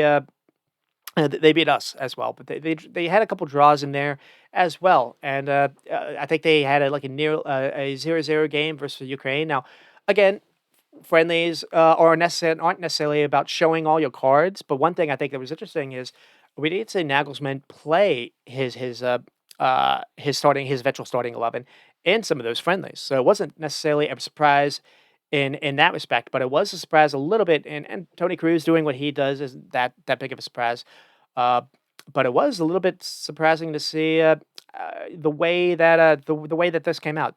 Seeing Havertz playing as a 9 essentially, seeing Wirtz trying to make some back shoulder runs. Uh, anyways, so that's kind of Scotland were poor, but Germany were good. There's a reason why people are talking them up now. And I think the funny thing about Scotland is just uh, they were impressive in qualifying. I mean, this is the reason they beat Spain. This is the reason why we don't have Martin Odegaard and Rasmus Erling Haaland. This is the reason why we don't have Norway in the Euro tournament is because of Scotland. Scotland was in their grip and was able to advance past them. So uh, not the best showing to say the least. And I think that the interesting thing is it's so defensive minded, so negative. Uh, it felt negative from the start. You have Che Adams alone, and that's it. Then you have Ryan Christie, McGregor, McTominay, and McGinn. You don't really have any kind of speed or pace at all. They tried Kieran Tierney as almost like their third center back. So they're already struggling for options. They're already struggling for the center back depth, and now you've lost this Porches guy. So you have Rogan Handley, I think, can come in. He's not really great for pace either. That's the reason why they have to play a little bit in a shell like this. But it really was negative. Che Adams had no time on the ball, was able to do anything. Che Adams was picked over the Shankland guy, who apparently was the leading goal scorer in qualifying. They didn't offer a counter threat. And when you play in a back five, you have to be able to do that. You have to be able to offer a bit of a counter threat. They just weren't. They were just and the thing that was surprising to me is they're playing in deep blocks, but they were also leaving gaps. There was a fairly big gap between that midfield line and the back line, and it was just it was way too easy for someone like a Gundogan or Musiala or Wirtz to just run into that gap, get the ball from a Cruz or a Kimmich or even a Rudiger, and you get the ball, you turn, and then the back line is already exposed, and you still have options ahead of you. You still have a Havertz or someone else, or you still have Millistat, keep doing well to keep wide at the left back. So it was not the best setup for Scotland. Uh, Germany was 20 shots, 10 on target. Could have been a lot worse for Scotland as well. They had one shot, but none on target. Point zero two xG, maybe even point zero xG. They were able to score, but did it without a shot. But yeah, to keep on with Germany. about as perfect as you could have asked for Julian Nagelsmann. No injuries as well. A couple of yellow cards, maybe the slight concern. Ta picked up a stupid yellow. These yellows last throughout the tournament. So a second yellow, it kicks you out of a game. So Anderlecht picked out a yellow as well. So that's not great. But I just think Scotland were trying to make things very difficult, very narrow, compact, and Germany were able to just Germany would get the ball to Cruz, and then Cruz would have a long switch to a Kimmich, uh, to get the ball. Both fullbacks were doing very well to stay wide. So Germany were good at being able to attack the wide areas in a way that I questioned in a little bit of my preview, uh, and just they were able to just. Another thing too is they were able to, when they got the ball wide, they had runners in the box, and they were able to get the runners making their runs on time. Because that's another thing too. The timing of the run is everything in this kind of game. So it was impressive. It really was. Kimmich offering that width and having that delivery was quite good. That allowed Musiala to play a little inside when he wanted to, uh, and I thought it was watching this compared to just watching what Brazil did versus the U.S. It was so much different. Just what fullbacks offer you is everything. It's like the new chess move now. It seems it just gives you so many different options to how to play. And a lot of managers have moved to kind of play with either three center backs, either play with wing backs, or some managers like playing with just center backs at fullback, as we've seen in the EPL. Uh, but it just everything is about delivery and everything is about making times. Timing your moves. Uh, and but also Germany were really good out of possession. Scotland were not able to breathe on the ball as well. So they're doing very well in that respect as well. Just the speed and closing down was very impressive. They were able to play a tie line with Ta and Rudiger. They recognized there wasn't going to be anyone making runs in behind. Maybe you can get behind Kimmich, but not it's not going to be John McGinn making that run. Whoever gets matched up. If Germany get matched up with France, Mbappe versus Kimmich's probably going to be a pretty good move in France's corner. But other than that, this is quite good. Uh, Again, I was impressed with the vertical running with Wirtz and Musiala and Havertz, and not just running to the ball. Because that is the problem that sometimes you see with a lot of these players that are so good technically. They always want the ball to their feet. Instead, it's good to make some sprints to push a back line back. Uh, and by doing that, you make the pitch big. That forces Scotland to have to make a decision. Do you play in a high line to try to squeeze the pitch, or do they were trying to basically do a little bit of both, and it wasn't working out. When you played deep, the midfield was kind of getting a little stretched. When they tried to push up, they were able to get balls over the top for Wirtz. So not great, not great for them. And just again, the quickness on display, the quickness of decision was very good. Not a lot of teams can do this. And then mentioned Cruz. Cruz had 101 out of 102 passes completed, which is unreal. But also Gundogan. Gundogan so many clever through balls as well. It is so unique for a team to have these two players. The clever runs into pockets. The back line didn't know where to follow him or not. They just kept losing midfielders to cover him as well. Germany just couldn't. I mean, Scotland just couldn't handle him. He also drew the PK, mentioned as well. And I think I said it all year. Man City, I think, missed him this season. He went to Barcelona. I didn't really watch Barcelona this year, so I can't really say how he played. Uh, I mean, Barcelona were able to make a decent Champions League run. Maybe he was a reason for that. But uh, yeah, he is such a good player, and it's good to see. If nothing else, if Germany is able to make a run, maybe he'll get some praise again with that respect as well. But you start with Germany, you have to start with the star kids. And Wirtz gets the first goal, but really the player that was impressive was Musiala. Musiala's legs are so well for the modern game, and his first touch collecting the ball, it's meant. The ball carrying is video game like the way he's able to go past people, and he helped lead to a couple of these goals as well. And Kimmich's delivery again superb, but also can you get past him? So there's positives and negatives to Kimmich's game.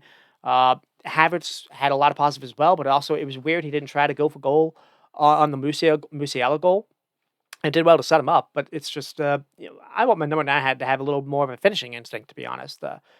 Uh, And maybe can other elite teams kind of finally make a run at Cruz, or maybe can you try to when you play Germany, can you actually try to put a man on him essentially?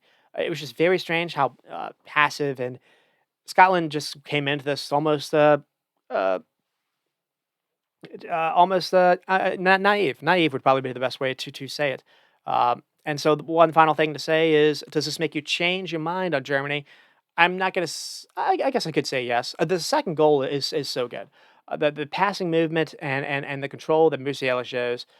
That can get you pretty far. Because a lot of teams are gonna play deep. You imagine, and just when you can move the ball quickly and you can control it that quickly, and you've got the ability to either, stretch it out wide as well. You can bring on a Fulkrug to, to attack crosses in the box. Uh, if it does get to a situation where they get kind of bogged down, yeah, you would like him. And it just if they get into a situation where the game is just gets really stretched, it feels like they have a backline that could handle that. It just maybe they aren't good enough on the wings for the fullbacks. So uh, but you're not gonna face you imagine a truly dominant team until later in the tournament, so if they can get, into the quarters, maybe make a semifinals, that's probably what you would expect, so, that's probably where they are. We'll see if it being played in Germany is a lift or not. Usually it is. When they played, the World Cup in 2020 in 2006, they apparently went into that not necessarily the best form either, and they were able to use that crowd to actually get to a semifinals as well. I think they lost to Italy. So you could possibly see a repeat of that, or if they draw, someone else, maybe they lose in the quarterfinals. But I don't see them as a favorite still. Uh, and then to talk about Scotland, kind of mentioned it before, it could have been a lot worse than it was. Uh, so I mean, the zero ball pressure when Tony Cruz gets on the ball, that's no one marking him is bad. To set up in a back five and then the four, as I mentioned, with only one attacker, and to still allow gaps for their tens, for their passers to pick them out wasn't great. Just the back line wasn't really following their attackers when the attackers were dropping deeper for the ball. So when they get the ball, they'd have time to turn in space, and they'd have options ahead of them too. Uh, Scotland helped out Wirtz, Musiala, and Gundogan. They're good as advertised, but Scotland helped them out. Uh, and so the third center back was interesting, and now you've lost a center back. So do you just go back to a back two? Just he had no way to advance, no one to advance the ball. I thought everyone's pinned in at that point. You and Germany were doing really well to run and to make quick decisions on the ball, and they weren't good. So not playing Billy Gilmore, I thought was a massive mistake, and maybe the red cards kind of force him to actually fit Billy Gilmore on. Why don't you just play a back four and play Billy Gilmore to help you out? You can feed it in a little bit more, maybe find a way to have another attacker on the field. I just think it was a bizarre setup. Find a way to play McTominay further upfield. Than he's not a midfielder. I thought McTominay was doing really poor on losing Gundogan and losing Cruz in a number of those situations. McGregor and McGinn were getting caught, ball watching as well. That was another thing too. Just Germany were just really good at just baiting people to follow where the ball was and then get a runner in behind that just was going unmarked. So uh, that was quite poor with Scotland. And what can they do to change it? I would play Billy Gilmore and maybe McGregor together. I mean, there's McGinn, Stuart Armstrong that can maybe come on to offer something. I would play McTominay closer to Che Adams if you can. Maybe try a 4-4-2 or something. We've actually seen that work for a couple of teams. We saw that work for Slovenia, where you just create some chaos into the box. All you got to do is just get a cross off, and if you have a couple guys that are going to attack a ball, just do something, do something to advance the ball. They weren't able to do that, so that was poor. And then we move on to Spain and Croatia, where Spain got the surprise 3-0. The scoreline was not what the game was, though. I do want to harp on that. Uh, it was a much better game than we saw in the Nations League final just a couple of years ago. Nations League final rematch. Uh, Croatia almost has like a Spanish kind of game to them. The way that they play the midfield. Modric has a role in that. Kovacic, I believe, got started in Real Madrid before he moved to Chelsea as well. Uh, and it was the funny thing about this is the thing coming into it was Croatia had all these really good stat and points that pointed to them being a favorite, bar one, and it was goal scored. They were more kind of mid pack. You got a really good example of that in this game because Croatia did make a number of really good looks, and just they don't have a Mandzukic to finish those chances anymore. Budimir wasn't really able to offer anything.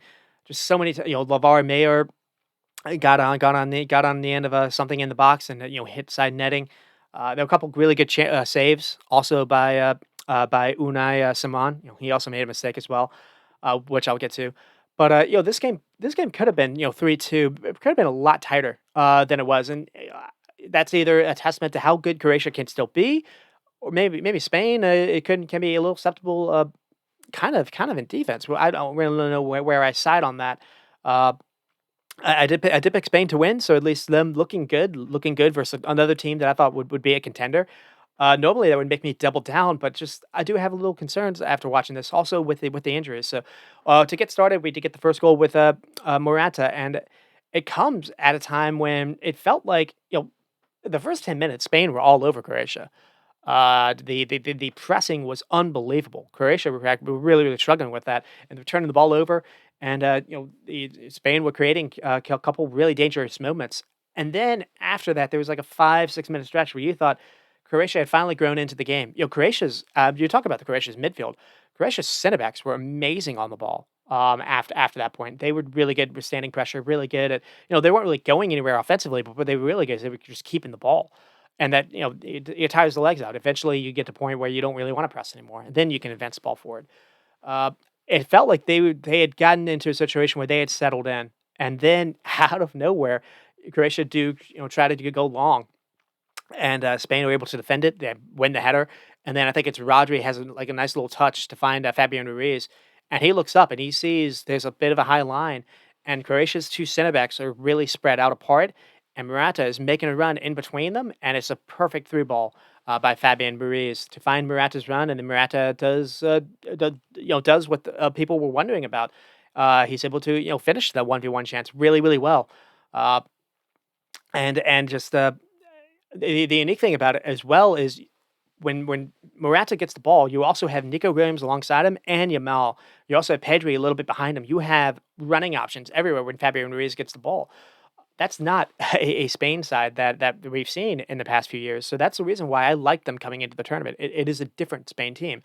The only question is it just a cycle too young because Lamine Yamal is 16 years old, as everyone kind of talked about, and we'll get to him. He played a role in one of the goals.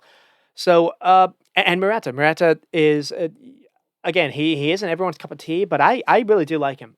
He offers a lot of good things that you don't always see, but because it's one thing to be kind of a link up man, which he's always been kind of known for. He's not going to be a 20 plus goal scorer in a league. He's not going to be like a Holland, that kind of finisher. But what he is when he does get chances, he does take them. But he's a willing runner off the ball. Maybe he doesn't have the best speed, but he's fantastic on timing his runs. He's done that for Atletico Madrid. He's done that for a lot of clubs. Juventus, when he was at Chelsea. He's been a number of places. So um, if Spain do go far, it's gonna have to be through him. And I am a little concerned that he did possibly pick up a knock a little bit. He had to get subbed off in the second half. If not, if Morata is good, I'm gonna still double down and still think this is gonna be a good team to back to win the whole thing because they do look good. Uh, and then we get Fabian Ruiz, and Fabian Ruiz I just kind of mentioned as just kind of a bit of an off note. In my preview, I mentioned how he's had a decent second half of the season for PSG, but I wasn't really expecting him to be this kind of influential. But he gets the ball. First, they go long to Yamin Yamal, so you'll be able to run into a channel, run into a space. And again, they weren't able to do this 2 years ago, or even 3 years ago in the Euros, and then you weren't able to do it in Qatar either. So you're able to you've got a way for Spain to be direct when the time and the space is there. The fullback is out of position, and just a nice little long ball is able to find Yamal, and then Yamal does well he tries to find Nico Williams that's blocked off, but he makes the right decision. Then he doesn't do like a lazy cross to kind of just lose the ball. He sees Pedri and he plays a really good pass to Pedri. Pedri then is able to slide a ball into Fabian Ruiz, alongside him. It's just a sideways pass, but he does it quickly, and he does it at the right moment. And then Fabian Ruiz just does it all by himself. He looks like Messi all of a sudden, with a couple of nice little chops to go around a couple players, nice little cut, and then he's able to find the corner. Just a wonderful individual goal by Fabian Ruiz, and all of a sudden 2-0, and this happens in the just a couple minutes after the first goal, and just it didn't feel that kind of game. All of a sudden, Croatia's like, "What the hell just happened?" And again, both of these goals just not something I don't think Spain would have produced under Luis Enrique. So the directness in their play is different and good to see. And then they get a third with Carvajal. They get a corner kick after Nico Williams again is sent on a long run, and he's able to run to the loose ball, and then he has a cross, and that's just kind of blocked off for a corner kick. But again, it comes from being direct and being able to to hit the wings with some pace and with these dynamic wide players. And then the short corner kick, Yamin Yamal gets it, and then he has just a fantastic floated cross with his left foot to find, curving in, finds Carvalho completely unmarked, and he's able to finish. And all of a sudden, he's scoring goals for fun now. Last time we saw him, he was scoring the Champions League final for the winner. Uh, and just it's funny too because if you look at the highlights for their last friendly, I think it was versus Northern Ireland.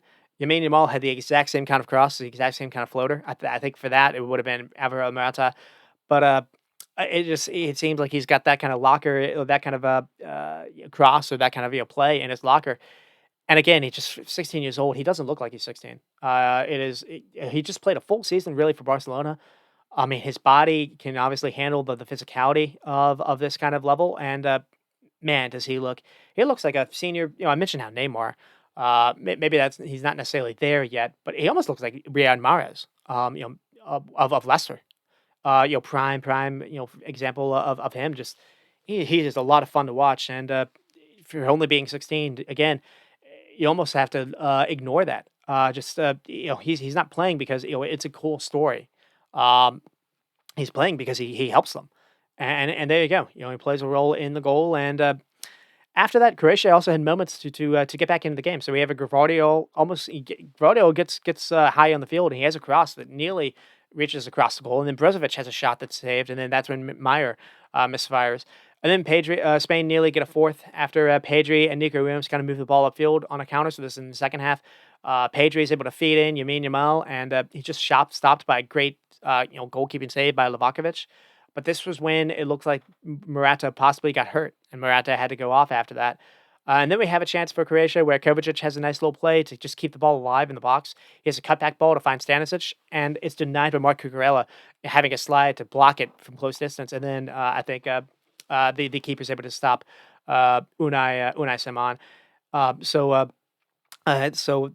Croatia is getting closer and closer, and then the real moment happens with there's a mistake. So I think it's Lavar Mayer nearly gets Croatia back in the game. He's able to force the mistake, and then so it's the goalkeeper's trying to play from the back, and he gets it blocked off. So it's a high turnover in the area.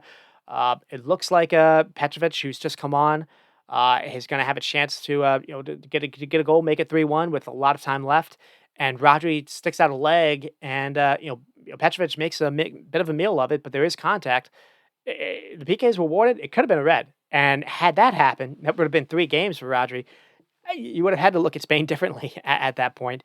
I don't even think he gets a yellow, so that's positive as well. And then Unai Simon's able to save the PK, and then Croatia do score after the PK save, but they're ruled for infringement or encroachment. So the PK save stands, and they aren't able to retake it. There were a lot of chances here for Croatia to actually make this a little bit more than it was. I think I think they even outshot Spain in the end. 16-11. Both 5 on target. Croatia also having majority of possession for Spain is not something you would expect. They had 455 passes. Spain only had 383. That is a low passing number for Spain. Now they have been a team that goes longer a little bit more. But I was a little bit surprised about that. I thought I didn't think that the press was necessarily as spot on as I said. How in the beginning it was really good in the first like 10 minutes, but it seemed like it died a little bit after that. So that was a little bit of a surprise. Maybe as good as a 16-year-old is, he is 16.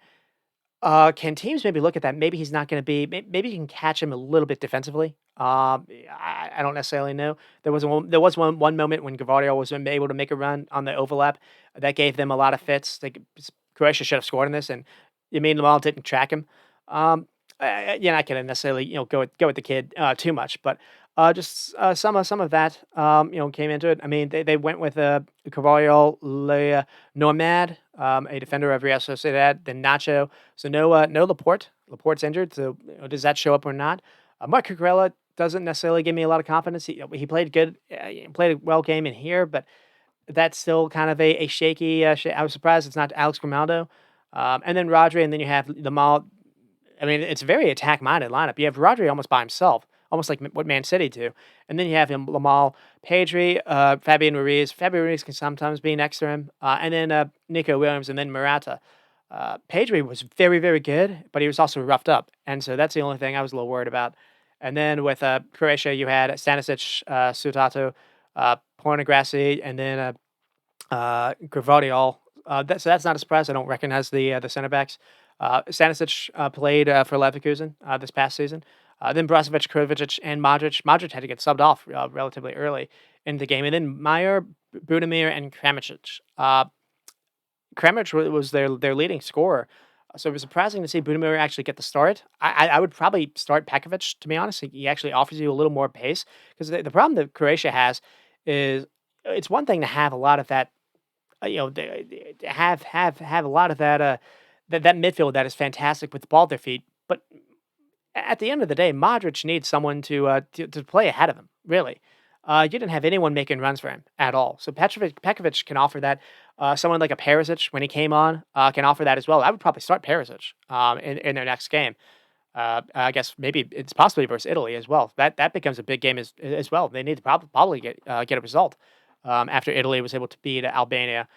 You imagine they'd probably be able to beat Albania if it comes to that. But you want Croatia to if you want Croatia to go a little further, you probably want them to to not start the first 3 games losing both.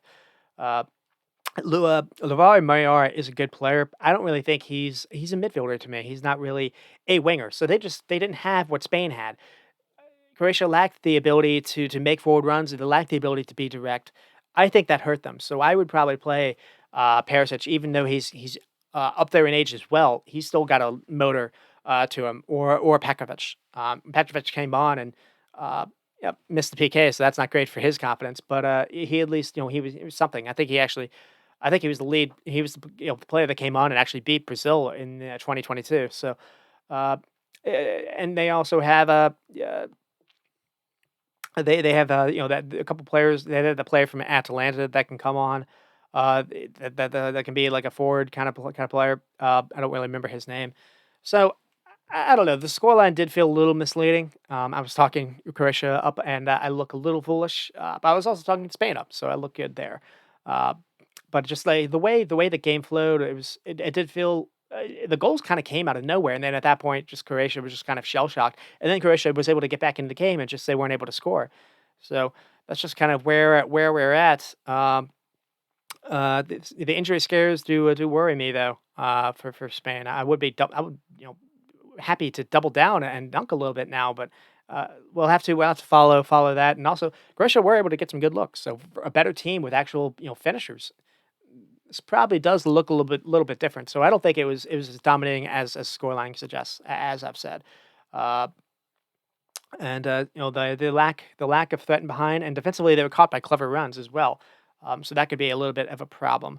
And then with Switzerland and Hungary, we see Switzerland was able to win 3-1 in a game that they got the first goal with a Dua, great through ball by Abisher, the fullback, and then Abisher was able to score a second goal. Nice little curler from distance. So 2-0. Hungary really did not start off the first half well at all. Switzerland were just Granit Xhaka was almost doing like a mini Tony Cruz, just kind of orchestrating everything. They weren't able to get a body at all on Granit Xhaka. And Hungary were better in the second half, and Vargas nearly had a header to possibly score, and then he was able to score in the 67th minute. So it was 2-1 after a Szoboszlai cross, and then after Switzerland made some subs to kind of stay the tide, as they say. Embolo was able to come on and to win it 3-1. So uh, probably what do you expect? Hungary were better in the second half. I was expecting Hungary to actually play better, but maybe I was discounting Switzerland a little bit because one thing I actually didn't even spend any time talking about them in my preview. Uh, when you look at who the best passing teams in qualifying were, Switzerland win the top four as far as just completed passes a game. And you saw that here. They were, at least in the first half, they were just they they had like 30, they had like 70+% of the ball. Just Hungary weren't able to get anywhere near it. And I thought Hungary set up almost negative as well. We saw a lot of teams trying to do this, trying to set up in this kind of back five kind of way. Three center backs and playing with fullbacks. Fullbacks were really deep, and they weren't able to get Fiola or Kirkez involved. Going forward, or they weren't able to really get any kind of runs ahead. And I thought when Hungary were winning the ball, they were being almost too direct and losing it again. They weren't able to just really just kind of close or control things, control take the sting out of the game a little bit. Just kind of get a couple touches together. They weren't able to do that. I do think one of the reasons why they were better in the second half is they took off one of the, I think it was Lang. They took off one of the center backs to bring on almost a right mid. They changed the shape a little bit more. I thought that improved them a little bit. But at the same time, yeah, not the best start for Hungary. I didn't think Szoboszlai looked himself either. He was able to get an assist. That's positive, but yeah, not the most impressive start for Hungary. And on the opposite side, Switzerland were really impressive. With I mean, Granit Xhaka was again, he looked like he had something to prove as well. And you didn't know who would lead their attack. It has been Mbolo for a bunch of these years, but apparently he's only played a couple of games over the last year. It was good to at least see him able to come on come on the bench and actually score. So that's good. But also this 27-year-old that was making his debut, they said, or at least tournament debut in Dua. Great little through ball and great finish. So good moves by the manager. And I thought the interesting thing was Switzerland were able to get their fullbacks a little higher up than necessarily Hungary were, and you saw that with Abisher. Great little through ball and great little finish with Abisher. Switzerland were also a little more aggressive and a little more uh, adventurous in how they used their fullbacks. They played in a back three as well, but Rodriguez was almost making overlap runs, and that's the reason why they actually scored the second goal.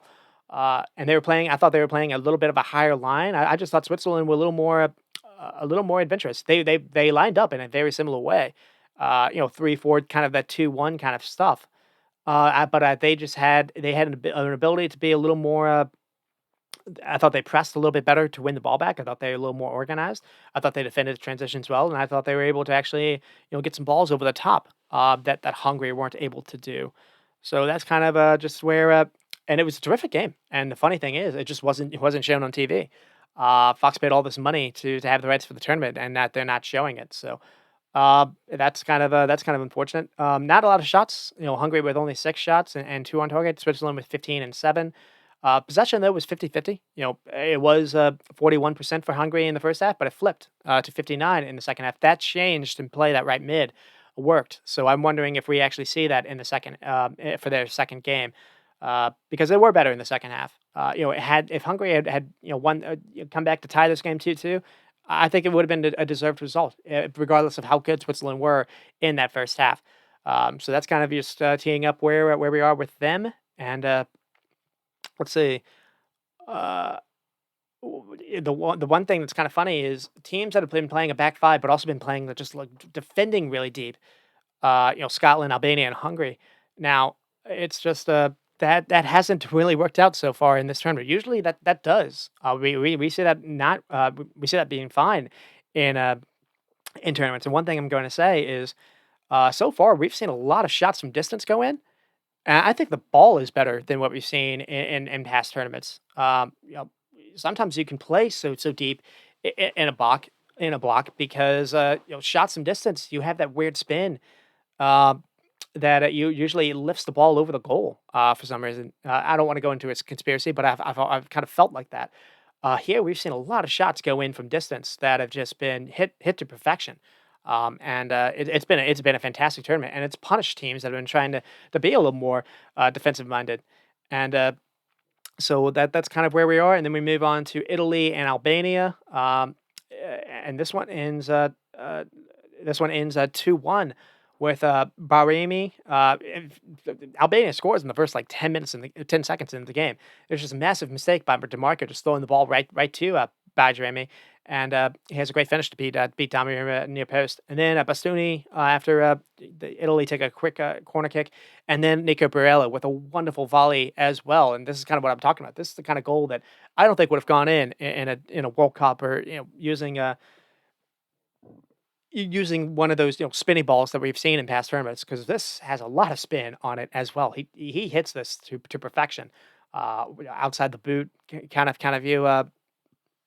shot that just hits it with a volley and just gets the spin and just fly into the net, where the keeper is just kind of just completely rooted to the ground. So uh, I didn't know what to think about Italy coming into the tournament. I talked about them as in a little preview. I didn't really talk about Albania at all. But defending champs, and they didn't really have a lot of buzz coming into this.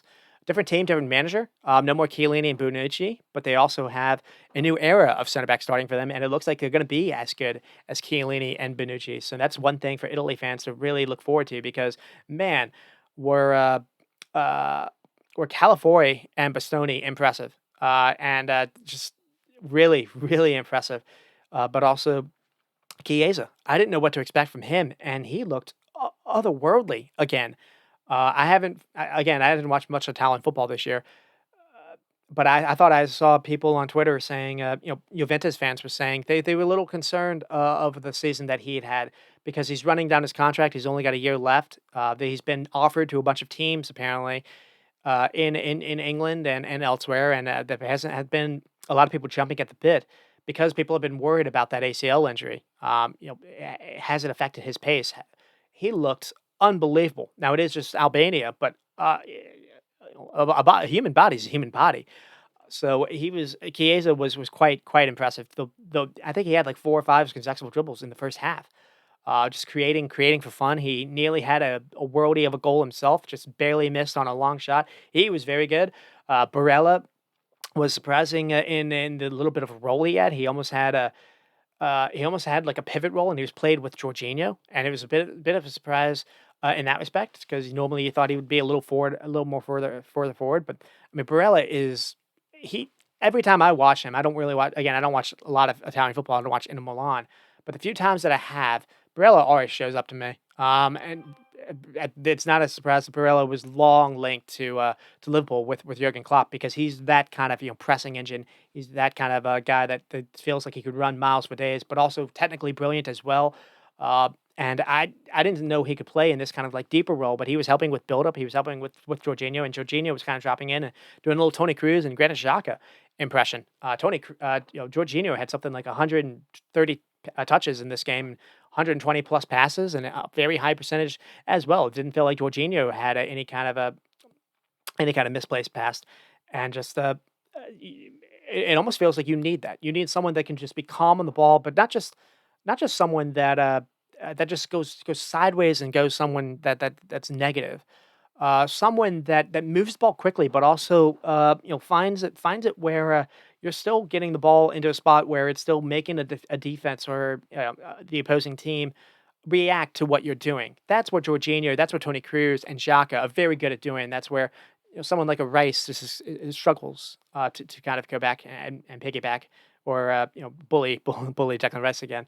Um, and with Alabama, the only thing I didn't talk about them in my preview, like I said, but one thing about them is they did say they're praised by a lot of pundits in their qualifying that they ran the most distance, apparently. But I don't know how successful that is long term, because you know, long club season, you're in the summer now. Weather is hotter. I just they couldn't get hold on the ball at all the entire game. They were able to create a danger in the 30 seconds into the game. They almost created some danger in the final 5 minutes. So this game honestly could have ended 2-2, because Donnarumma did have to make some pretty big saves. So there is some of that as well. Uh, so that's kind of just setting up where we are. Omana Broja, getting a start for Albania. I didn't know he was on the team. I mentioned how Asllani was a a player on Inter Milan, so maybe he like knew some of his teammates. But yeah, again, it felt negative. Just they were a top 5 team for goals conceded, so it worked in qualifying, but again, Broja to me was just on an island. They had no way to press the ball back, and once Italy had their goal lead or had their advantage, the game just went the way that they wanted, and I don't really know how you can necessarily do this for, over the course of necessarily a tournament, but Italy were impressive, especially the way they used Di Lorenzo almost like a third center back. So it was like just Di Lorenzo, Bastoni, and California. They used DeMarco almost like the winger, and you had Jorginho to kind of just play a little deeper, and you had Barella and Frattesi to just kind of be the pressing engine, and then you had just Chiesa by himself. He didn't really have fullback help, but he was able to just handle it, and then Scamacca and Pellegrini.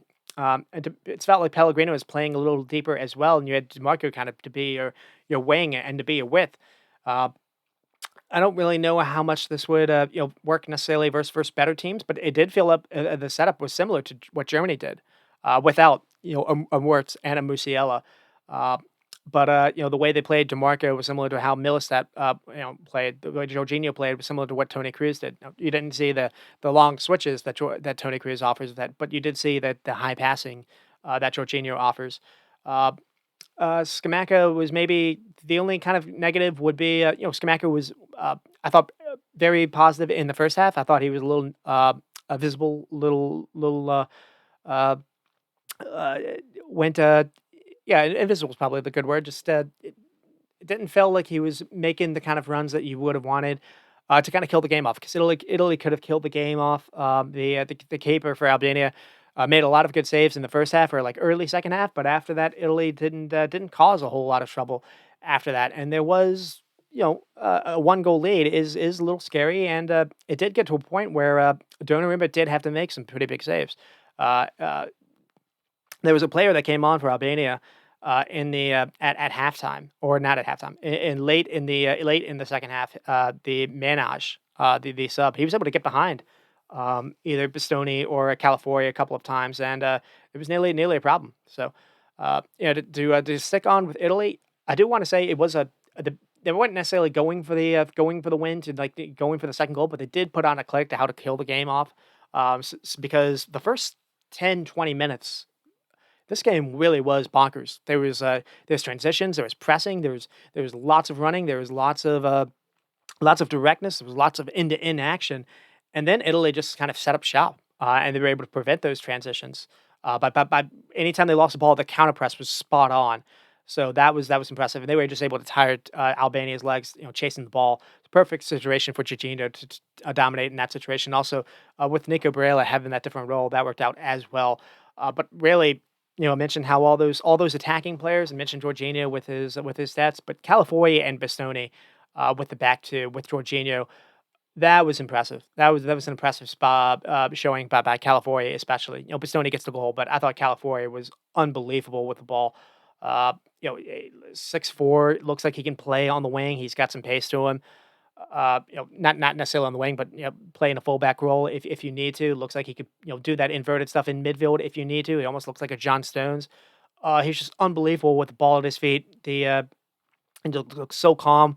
Albania were trying to press him. He was having no issues with that. He was good defensively as well. It is just Albania, but California looks quite good and just had a fantastic season for Bologna. He's linked to Juventus, probably going to go there. I did highlight him a little bit in my preview. I'll highlight him again. He was very good, very impressive. And just when you think of Italy in the past few years, you that's what you've thought. You've thought about their center backs. You've thought about how good they've been. I can't remember their team that was in 2006, but I feel like you had a lot of defensive people that would have highlighted, but especially the last few years. Uh, in 2012, you had Pirlo, and you probably had the three center backs with Conte. But you've had Chiellini and Bonucci for so many years, and now it looks like they're set for the new era to emerge, and it's going to be Bastoni and Califoy possibly, and what a era that could possibly be because both are really young and both already this good. So, uh, does that change your mind on Italy? Do you? I wasn't necessarily the most positive with them, coming forward. I'm not gonna necessarily say yes. I do think their group isn't necessarily kind. So we'll see what they're able to do versus for Spain and Croatia. I think they play Croatia for their second game. Uh, but it was impressive, none the least. And the only thing is, do you maybe try Redigu over Skamaka? We'll see if that's because he came on in the second half. So and honestly, it could have been, I mentioned how maybe a downside that they weren't able to kill the game off a little sooner. Sokosha was positive. The Albania keeper, I think the backup keeper for Brentford, with a couple of really really big saves. So there is at least some of that. Did I see enough from Albania to make me think, well, maybe Spain or Croatia could be trouble? I don't think I did. But I don't know. Well, the games aren't played on paper, so we'll see. Still, it's only still 2 games to go for Albania, and then I'll move on to Netherlands and Poland, and I'm getting probably crunched for time. I am, so probably not going to spend a ton of time on this game. I do want to talk on England. So with Netherlands and Poland, they are able to win 2-1. The first one, Poland gets the first goal though by Buksha. Cheap free kick that Reniers is able to just slides in, and then it leads to a cheap corner kick. The free kick, and then it's defended for a corner kick, and then they're able to score on the corner kick. Apparently, Poland's very good on the set pieces. I didn't know what to think about Poland coming into this. No Lewandowski. They weren't really talked about, to be honest. And all of a sudden they had the lead over Netherlands, and Netherlands were kind of struggling a little bit. Netherlands started on fire, but they weren't able to score. I thought Gakpo was very, very good for them in the first start. He just seemed to everything was kind of running through him, very involved early, and then he actually gets the goal with the deflection. So Ake wins the ball back. Ake was very, very impressive as well. Ake wins the ball back, and then he's able to play Gakpo in, and Gakpo just takes a chance. You miss all the putts that you leave short. I guess you're not going to score if you don't shoot. Whatever the saying would be. And Gakpo is able to to get lucky with the deflection, but it's a good hit, and it's able to go in, and then a couple chances to add a few more. There was a Memphis chance late, just dragged it wide. I did feel like Veerman and Schloten, and the two that were selected to play in midfield were a little weak, and I thought Poland kind of recognized that a little bit. I didn't feel like they were missing Frankie De Jong. I thought maybe they could use Gini Wijnaldum to make a little bit better decisions on the ball, because I thought they were just Netherlands were just being a little careless on the ball, and they were just doing enough to allow Poland to have some belief. There were a couple of times where Poland were able to defend on the Netherlands right side, so the Poland left, and they were able to attack down that side time and time again. So I thought Jacob Kiewar, center back for fullback for Arsenal, I thought he had a very good second half. I thought Romans, who was playing, or I thought Zaleski, who was playing on the right side. I thought he was playing well as well. And they were they did enough, just kind of just keep you honest, keep you on your toes. Every 10 minutes they would have an attack, or every 10 minutes they would create some kind of free kick, where it was only Holland only had that one goal lead, and then we finally get the second goal. So let's see. And I think it's also comes from a I think it also comes from a to oh, no. Yeah. So you get the 1-1, and it never the second goal never felt like it was going to come. And then there was a moment where let's see. Holland is only, or the Netherlands are only just crossing the ball in. They seem to be out of ideas in that second half, and I was wondering, even online, in real time, even before it happened, I was like, this probably would be the game for Wout Weghorst, because you're not creating anything. Poland doing very well to defend. It's still a draw game. They Poland want to just get away with get away with a point. That would be a good positive start for them. They were packed in very well, defending the wide areas very well. And then, lo and behold, Weghorst does come in. I didn't like him coming in for Gakpo. I would have liked Gakpo and Weghorst to play together, but we also see Frimpong come in. So because I didn't think Xavi Simons was necessarily having his best performance, and lo and behold, it works. It was a decent sub by Ronald Koeman, and I thought maybe it happened a little too late, but really, Ake again is the key pass. Ake has really good involvement, and he's able to thread in a perfect pass into the box that finds Wout Weghorst, and with his first touch into the game, he's able to uh, he's able to apply that finish, and what a finish it was. And yeah, Weghorst likes scoring, and it likes coming off the bench and being a super sub for the Netherlands. As when everyone remembers what he did in versus Argentina, and it was very similar. And then Verbruggen didn't have much to do in the game, but he did have to make some pretty good saves, and he had to make one very late one to save the points. So Netherlands were impressive in their friendlies coming into this, but again, friendlies were only warm ups, and yeah, they didn't. This wasn't like Canada that they were able to play against. Again, Poland did well to at least show for themselves. I mean, there was something to say about being compact, being organized. They did play three in the back, but they also played five in midfield. They weren't doing this five at the back. So they had the guys a little further forward, and the spaces were a little less limited. And I thought when Kiwar had to do defending 1v1, he was amazing at it. Kiwar had a really good game.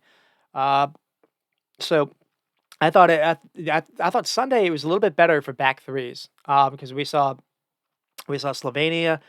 What maybe not send a back three, but we saw Slovenia also do a job with Denmark defending well, but they were also had a key transition threat as well. And I thought that was kind of the main thing. This guy Zelensky was doing very well to get on the wing, and was getting because the way that Netherlands was setting up, they kind of cheated. So they had De Vrij, Van Dijk, and Ake, and they had Schlotten and Verman in the and then Reinders. That was kind of the midfield, but they had Dumfries almost as like their winger. Um, so it was a back four when they didn't have the ball, and then it was like a back three when they had the ball. With Dumfries as the winger, you can play Xavi a little more inside. That's why they did it. But that said, when you lost the ball, Dumfries was out of position. And so were you able to get, De Vrij to maybe, pop all the way out? Were you able to get past Schlotten? They were able to do that. So they it looked like they attacked that side. They did a pretty good job doing that. So um, that's all to say about that. I do think Netherlands kind of got away with this one. No Frankie De Jong maybe showed the two PSV players did not look ready for this. That could maybe just be rust, or maybe not good enough. I don't really know. I would probably start Frankie Gini Wijnaldum the next game, but we'll see. We'll see if they do or not. I do like what I saw from Cody Gakpo, the dual winning that he was just and he's able to create on the wing. Now he's not going to be a winger that beats you with like steppers or anything, but he's such a physically beast. He's a nightmare matchup nightmare. So, and I thought Weghorst coming in, he was good. Not just for the goal, just he draws. If you're a center back, you've got you're immediately drawn drawn to him. He's 6'7". Poland have a lot of. They were saying Poland were defending with three really tall center backs, and for the most part, they had to deal with Memphis Depay. And Memphis was able to create a little bit outside the box, but inside the box, he wasn't able to do anything. Wasn't able to get a shot off. Everything was getting blocked. But when Weghorst came in, that just commanded a different attention. So, and then Verbruggen, the Brighton keeper, had to made the saves when he had to. So that was that. Uh, and then with Denmark and Slovenia, we get 1-1 goal with Eriksson. So that was a really cool moment. Everyone remembers what happened 3 years ago. Spock's spent a pretty good time talking about that as well. I touched on that in my little preview. How it's just remarkable for modern day medicine to be able to, for him not just to be able to play soccer, but to be able to play in the tournament again. He did feature in the World Cups, but just from where I was when I actually saw it live. I think it was on ESPN. But I remember watching it live on TV, whoever had the tournament, and then yeah, I just did not think we would be able to see him, 3 years later or in the next Euros, and be able to see him scoring. And it's a really good goal. It's a quick throw in by Ba. Takes it quickly. Nice little flick by Jonas Wind. Finds Eriksson, and a nice little collection and finish. And from there, it happened 10, 15 minutes into the game. You thought, oh, Denmark are probably going to roll over Slovenia. And the weird thing is that just didn't happen. Slovenia did enough to just stay in the game, And then in the second half, there was a big save by Jan Oblak, the Atletico keeper, on to deny Rasmus Højlund. There's a great cross by Christensen. It's probably play of the game because if Denmark do get that second, it's probably quite easy for them, but they weren't. And that save really did just kind of grow Slovenia into the game. And Sesko had a header that just missed, but you started to see Slovenia and more get more and more chances, get almost grow in confidence. So they were able to get a couple free kick decisions, set piece decisions that they were able to be a little dangerous on. There was actually a point where it looked like there possibly could have been a PK. I think it was Vestergaard that got away with maybe fouling someone, and that wasn't necessarily called, but it was close. So they were getting close, and then Sesko had a hit that just hit every part of the post, far post. So they were getting close, and then Janza was able to get a shot that deflected to go in, and it, honestly, it felt deserved. Denmark started well, but they weren't able to get the second goal. So it was an interesting little setup, though. So we saw back three: Anderson, Christensen, Vestergaard, then Ba, Hoyman, Hoiberg, and Christensen. So the two fullbacks or wingbacks were doing very well to stay wide and to keep width to be attacking, and that was positive. Højlund and Hoiberg, though, I didn't think were good enough on the ball. I thought Eriksson was struggling to get the ball in the second half, and that was really why they struggled. Jonas Wind and Rasmus Højlund, I was a little surprised to see Jonas Wind start. And I don't. I mean, he actually led to one of the led to the goal with a nice little clip flick. He did a lot of positive things. It's just that I thought they were a little short in midfield because the way that Eriksson wasn't necessarily helping out. It did feel they were Slovenia is a big team. It just felt as they started pressing, they started getting a little more confidence.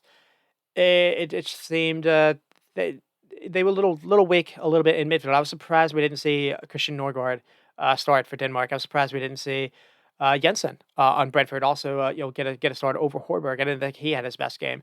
I was surprised to see Vestergaard get a start. I didn't really love that. I probably would have just started a back four because it got to a point again when you've got a lot of the ball, and they did have a lot of the ball in that first half. A third center back just doesn't help you, and Vestergaard doesn't really help you also out of possession. I didn't think he helped you in possession. I thought they were running past him. Uh, so I mean, Slovenia went with a 4-4-2. It was almost the throwback. Benjamin Sesko started. They started with another strong, tall attacker as well, who was able to create a lot of danger himself. Jan Oblak was the keeper, but other than that, they didn't have a lot of recognizable names. They said something like 5 or 6 players aren't playing in any of the 5 leagues in Europe. But there's a lot of grit, a lot of just physicality. They made it rough, and Denmark weren't able to get that second. And eventually, as they grew into the game, they grew a little more confidence. They were able to get back into the game, and it was deserved. To be honest, so uh, it's not great because I was talking up Denmark a little bit, and that was a bit of a wake up call. And now they face England for their second game, so that's not the easiest second game to look at. Uh, positives. The wingbacks Christensen and Ba I thought were positive. They were involved. Ericsson higher up, at least in the first half, he was able to get the ball higher up. He was playing that Bruno role, and he was able to get the ball higher up and closer to the goal. He also doesn't have to do. He has less defensive duties to do when you play in that position. They just weren't able to get him the ball enough. Again, Hoiberg and Morten Højlund, I didn't think were good enough finding him in the second half. So yeah, Vestergaard was a bit of a concern. The back three was surprising, and I thought Slovenia made 3 subs before Denmark even made one. So I didn't really love that. Christian Poulsen came on before like Norgard. So that was a little worrying, and I don't know. We'll see what they do versus England. Rasmus Højlund versus England could be kind of funny. To seeing how their fans would react to that. It's the as I mentioned last week, it's the rematch of the Euro semifinal. So we'll see. We'll see how Denmark are able to handle that a little bit better. It's also just funny how 3 years ago, 3 players that played in that final were Damsgaard. I think even scored an amazing free kick. So we didn't see any of Damsgaard here. Norgard and I think Jensen even started in that game, and so we didn't see any of them here. So and it seemed like the subs in the game. He brought on Thomas Delaney. He brought on Christian Poulsen, brought on a bunch of like senior guys, and it almost seemed like the idea really was to try to kill the game out, or maybe to just prevent not losing the game. it was a bit surprising, to be honest, and it's good for Slovenia to actually, make the group a little more interesting now. Uh, they did well to just prevent that second goal to make it into the second half, and then they started, pressing a little bit better. Uh, Came out of their shell a little bit more. They won a couple free kicks, and the center backs were also Biajai, and the other guy was fantastic. Very brave at attacking the ball. Allblock had an amazing save. If he doesn't make that save, who knows what happens? And Sesko didn't have enough service, in my opinion. But when he got on the ball, he showed his ball striking ability. Man, can he hit it? So that was quite impressive. So it does shake the grip up a little bit, and it could have been shaken up a little bit more had Serbia been able to get something versus England. So we finally get to England, see how we're doing for time. Let's see. I don't necessarily need to go over what happened in the actual game because really nothing. It was like 5 shots for England. It was like 6 for Serbia. But you get the goal in the first 10 minutes. You thought it was going to be quite comfortable for England. England were good to at least start the first few minutes, and they get it from Bellingham. And it's Saka does well to make a run. Walker's able to play him in, so it's good by Saka. Saka had a pretty good start to the game, and then just kind of didn't do much in the second half. Uh, and you get it by being direct, by making that run in behind. Walker is able to play it, and then cross into the box. Harry Kane makes a run near post, and it goes over his head. But there's Bellingham. Bellingham's able to make a run from kind of front, kind of from deep, and it goes a little bit unmarked, and it's a brave header. And this happens in the first 10 minutes. At that point, you thought maybe it's going to be easy for England, and instead, just nothing else happened after that. In fact, Serbia actually gets probably the second best chance after Trent Alexander-Arnold has a bad giveaway. He's trying to collect the ball, and he's got his back to goal, and just heavy touch, and leads to Mitrovic. Mitrovic has a shot, and it could have gone anywhere.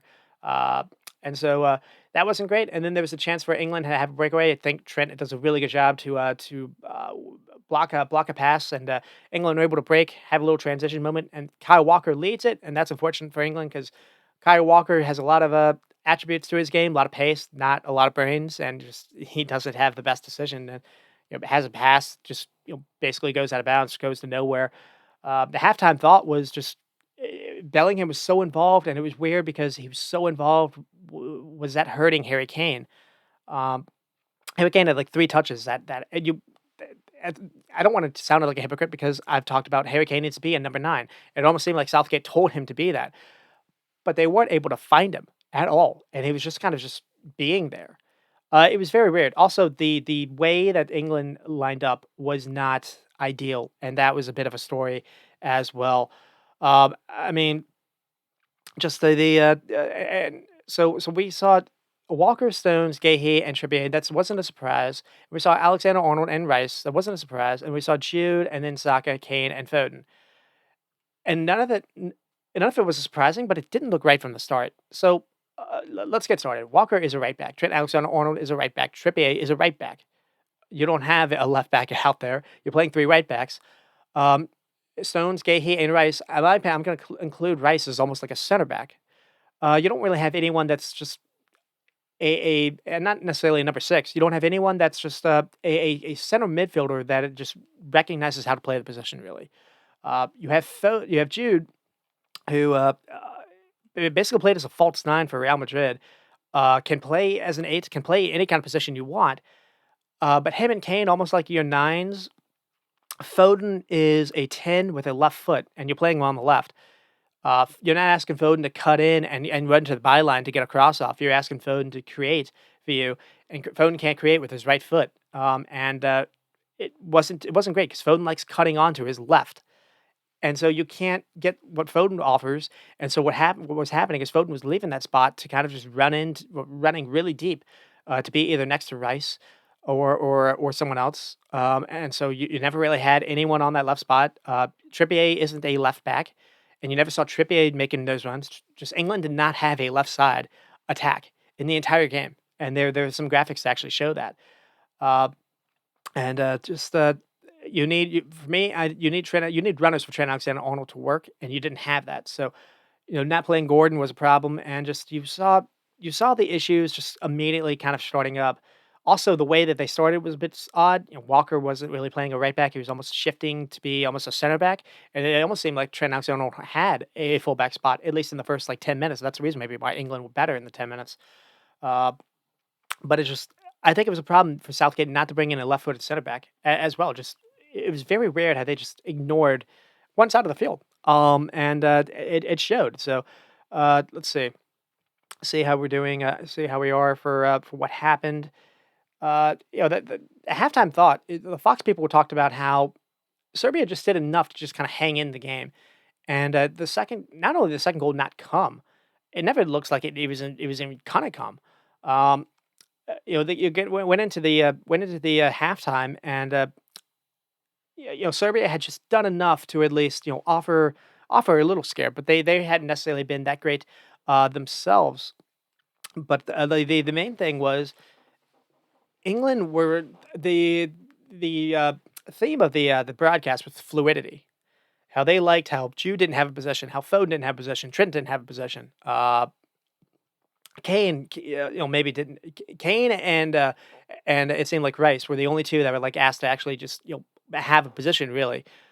Um, and it was a jumbled mess. And I didn't think one thing when you watch England is usually uh they're one of the best sides when they lose ball. They're really good at winning it back, and that wasn't there either. So just slowly but surely, Serbia were able to grow into the game, and it was a problem. Also, I think the funny thing is you play someone like a Kyle Walker over Trent Alexander-Arnold on right back to defensive minded, and I thought Serbia's best chances were actually running in behind him, where they got in behind Stones or Gahey.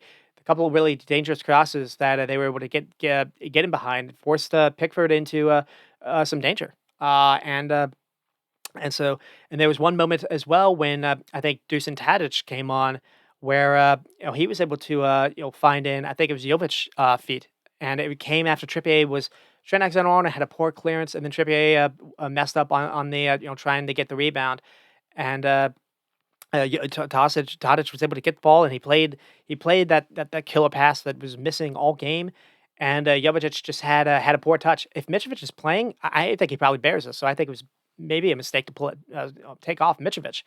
So that's just where, and the only chance that England were really able to create was Harry Kane. Harry Kane and it was a nice cross with Bowen. Bowen finally came on for Saka. But I think it was interesting. Saka, Gareth Southgate took Saka off, and then he took off Trent Alexander-Arnold for Conor Gallagher. But the left side was the issue. It wasn't necessarily the right. And Saka wasn't really able to do much, but just no one really was. So maybe Saka was ailing. I don't really know. Bowen did come in and have a pretty good cross. Finally, someone played a ball to Harry Kane. Just for some reason, they weren't playing without. They were playing almost with 10 men. It almost seemed like they didn't know they had Harry Kane on. It was very it was very surprising to be honest. But you can say it doesn't matter because they get the win, and that is kind of the main thing. Uh, I do think it was maybe a mistake for Serbia to not start with Tadic. I thought Miljakovic Savic was incredible on the ball, and I think the funny thing about Serbia was you saw a technical midfield that just knew how to be good on the ball. They weren't necessarily being necessarily going forward with it. What they were doing is they kept making England move around, and they made England get to a point where they had no idea how to press, what to do. There was a lot of standing around in a way that I just haven't seen England play under Southgate. And I don't know if he was telling him to rest legs. They got the early goal. Maybe they're defending the goal. I mean, they got no injuries. Maybe Trippier picked up something. I don't really know. Southgate needs to fix this, and we'll see if it is fixable or not. Getting Luke Shaw back fixes a lot of it, though. That at least changes your left side a little bit. Playing Anthony Gordon fixes your left side a little bit more. I mean, the XG was point 0.5 and point 0.7, so 0.17. 5 shots and then 6 for Serbia. Serbia did have 3 shots and 3 shots on target. England only had one. The goal. England were outpossessed. I wasn't expecting that. I mean, both sides had 500 plus passes. I wasn't expecting that. Serbia with 90% accuracy. A lot of the game again was played almost in the midway part of the field. No one was able to attack. No one was able to really win the ball back. It just it was I was not expecting that. But I don't know. Get the first game out of the way. Maybe it's better not necessarily to score 5 goals in the first game and get everyone really hyped up. Maybe it's better to go into this slowly. I don't really know. I do think he's not going to be able to play this kind of lineup again. I don't. Trent Alexander-Arnold in midfield did not work, unfortunately. I would play. I keep talking about that. Unless you're playing a team like France, play Kyle Walker as a specialty, or maybe play him as a third center back. I would play Alexander Arnold as your right back. I thought England's best moves really didn't come when Trent actually got the ball on the wing. Uh, so to me, it's goofy to not play your best players where they play at their club. I feel like it's simple to say, but that's just it. I would play Foden as your 10. And so, how do you play Jude Bellingham? Can you play Jude Bellingham maybe on the left, uh, and do what Musiala does, or like a Wirtz? But we haven't we've never really seen that tried. Do you play Jude Bellingham and you can't play Jude in front of Harry Kane? I don't know how you play Phil Foden. Uh, and it just there could be a way to play like double tens, but it doesn't feel like again, there hasn't been any kind of experiment with that. Phil Foden on the right side where he can cut in on his left, and you just leave Saka out. Maybe you can do that. Maybe you kind of just switch in. Maybe Phil Foden is a kind of a luxury player, almost like Kyle Walker, where the games when you need to be a little bit more direct, you play Saka. The games when you have a little bit more of the ball and you have a little more stuff in the final third, that's when you bring on Phil Foden, or that's when you play Phil Foden. Maybe versus Slovenia. I don't really know, but I don't really. What Southgate did not work out. So uh, I already mentioned it for the setup. Yeah, the no left side. Anthony Gordon needs to play because of that directness, and I already mentioned it before. Not bringing in Rashford or Sterling was dumb, as they say. It really was. Uh, Harry Kane was non-existent outside that header, but when you finally gave him some service, you saw he can still be good. It was just very strange how they didn't they used all their stuff through Bellingham, not Kane, and Kane was almost like a decoy. It was surprising. It really was. I mean, Declan Rice is predictable on the ball, and that's not necessarily good. You look and he's got a high completion percentage, but he's never passing it side to side. And I screen capped it. We watched it last night. Too often there's like a line of Serbian players, and you've got Declan Rice, and then you have maybe like a Jude or a Foden or even a Trent ahead of Declan Rice, which isn't good. You need someone next to Rice who are looking for the ball, and they're not getting it. Rice doesn't want to play through lines when you've got a line in front of him, and he can go out wide or he can go backwards, and just too often what I thought he was doing is he was inviting Serbia to run at him, especially in the second half. So. Uh, and it felt like Serbia were able to press a little higher in the second half because they didn't feel like there was that threat in behind at all. They didn't fear Harry Kane running behind them. Soccer was able to get that for the goal, but it didn't feel like Soccer was able to get behind Serbia in the second half after Serbia had to make some changes. One of the guys had to come off for injury, and then I guess his replacement did really well, sticking with Saka. So they just as you didn't have that threat in behind to punish a high line, and they're able to play the center backs a little higher up. And as Declan Rice would get the ball, his first thought would to go backwards and to go to Pickford. And too often Pickford would be forced to just go long, and then England wouldn't be able to win that ball. Serbia seemed to be a little taller, and it just felt like they lost the advantage. They lost the edge. So I don't want to necessarily blame it on Trent being in midfield, but it wasn't necessarily great. Also, Trent likes doing those Hollywood passes, like Tony Cruz, but you don't have anyone to do it with. You don't have, uh, you know, uh, uh, Walker wasn't really offering himself. Trippier wasn't offering himself. You don't have people ahead of the ball for him to do that Hollywood stuff. And Trent was trying it, and he was losing the ball. So it was, you understood why Southgate brought in Conor Gallagher to at least offer some legs in the midfield because the counter press was just non-existent at all. So he at least did that, but I don't think Gallagher's good enough on the ball. I would have played Adam Morton. I've talked about that before, but it doesn't look like Southgate likes him. Again, everything going through Bellingham is positive in some respects, but if it's at the detriment of Kane, that to me is weird. I would have thought they would have been actually a really good duo together. I would have thought Harry Kane would have been dropping in and being the 10, being the playmaker, not Bellingham. Bellingham would have been a little more, um, of the guy up top. They kind of switched it around, and Bellingham was very good. He really was, but it's just, is it worth it to sacrifice what Harry Kane offers you, especially if you're not going to use him? I don't know. Do we see that again? But you can't have both doing it. So Harry Kane was at least doing well to be disciplined. He was staying high up. They just weren't looking for him. But the issue is also it's one thing for him to be high up. He's never going to be a threat to make those runs in behind. It didn't feel like it didn't feel like Serbia's back line was scared of him.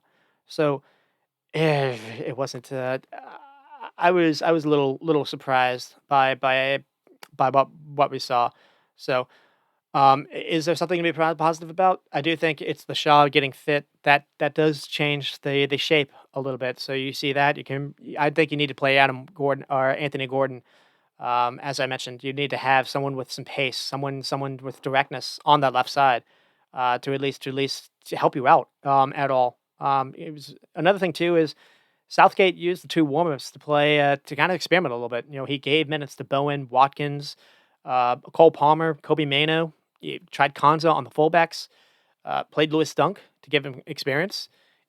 That's different than what Germany and Spain did. They used those games to give their starters reps, to give the starters minutes in the legs and some reps with each other.